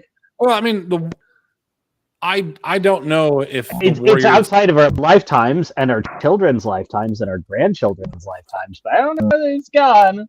Well, effectively it's gone. I don't see any hint of it in the near future. By the way, I have a fun fantasy I wanted to write, which I'll talk to you offline, or maybe in a little bit here. That I was wondering if Tolkien wrote the quintessential, like, this is the English fairy tale. I think, like, what would be the American fairy tale? And the English tend to focus on ancient pasts, and I think Americans tend to focus on the rapture. And I was like, well, that's what an American tale would be about the end of the world, not the beginning of it. Like our Ragnarok? Pretty much, like end times. Like Stephen King's, oh shit, I forget, The Stand. I think is what it was. I do think this is, I don't know where this is going, but I do think all the time about the Fimbulvinter. What's that? So the Fimbulvinter. So the age of the gods in Norse mythology was long before men walked the earth. You know, the giant that built the wall around Asgard, Right. and Loki deceiving him by turning into a horse, and all of these things were long before men ever walked the earth, and the gods went into their dormition, and men happened, and they had the Age of Heroes. Then the Age of Heroes breaks down. Essentially, the world falls apart into an endless winter called the Fimbulvinter. And Ragnarok doesn't happen until everybody fucking dies. Right.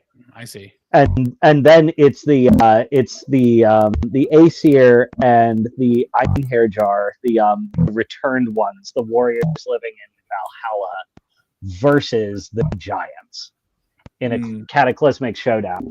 I mean, in just materialistic terms, I think, and over the last century, the Fimbulvinter is a looming threat, and we can tell all the stories we want about Ragnarok, but the next phase we're facing is actually the endless winter. Well, this is the thing I always believe in. The way to keep heroes happening is you have to have constant wars. You have to have constant struggles, constant conflict, which is why America tends to be this. Yeah, go ahead. I was super trepidatious when I said it a few months ago, but there is actually ancestral and permanent wisdom in the idea that war is the help of the state. Yeah, I mean, no, it's you need struggle. You need absolute struggle. Yes. And you need to have the old blue bloods be able to be removed, which is something that the order-loving Anglos have a lot of trouble dealing with. Like, they wouldn't accept that, or they have a lot of trouble accepting that. Maybe they want to now because they've just sort of bullied away their blue bloods and made fun of them for decades now, as being incompetent, led by donkeys, that sort of thing. We'll have to talk about that sometime. But you need a constant churn, right? Like that's and America has that. There's no order to the place. It's absolutely insane. I mean, you're gonna go get your burger from the Burger Clown, or the Burger King, whichever one you want, Clown or King. The whole strata's there. Yeah. I will probably leave it at this, is that in this age right now that we're entering, where there is a winter, a stagnation, a time of freezing, and what seems to be unending and unchanging dreariness and a void of growth, we're probably going to need heroes. If it's under the power of anyone, everyone is strong enough to help someone. No one is only one person in the world is at the very bottom. And if you're an American, you were born on third base, more or less. And if you're English, you're pretty close, right? Things may not be great, but there's always someone you can help. And I think a bit of mentorship and just in real life meeting with people, be your best self, show something off, and show that you're worth following. And then you might find people that are worth leading. That is very tough. That requires a lot of courage to get out your door and try something. But we have to, or else this whole thing falls apart. Our institutions of the churches are not doing it. In my opinion, individual members of the churches might be. I hope they are. Man. So any closing thoughts?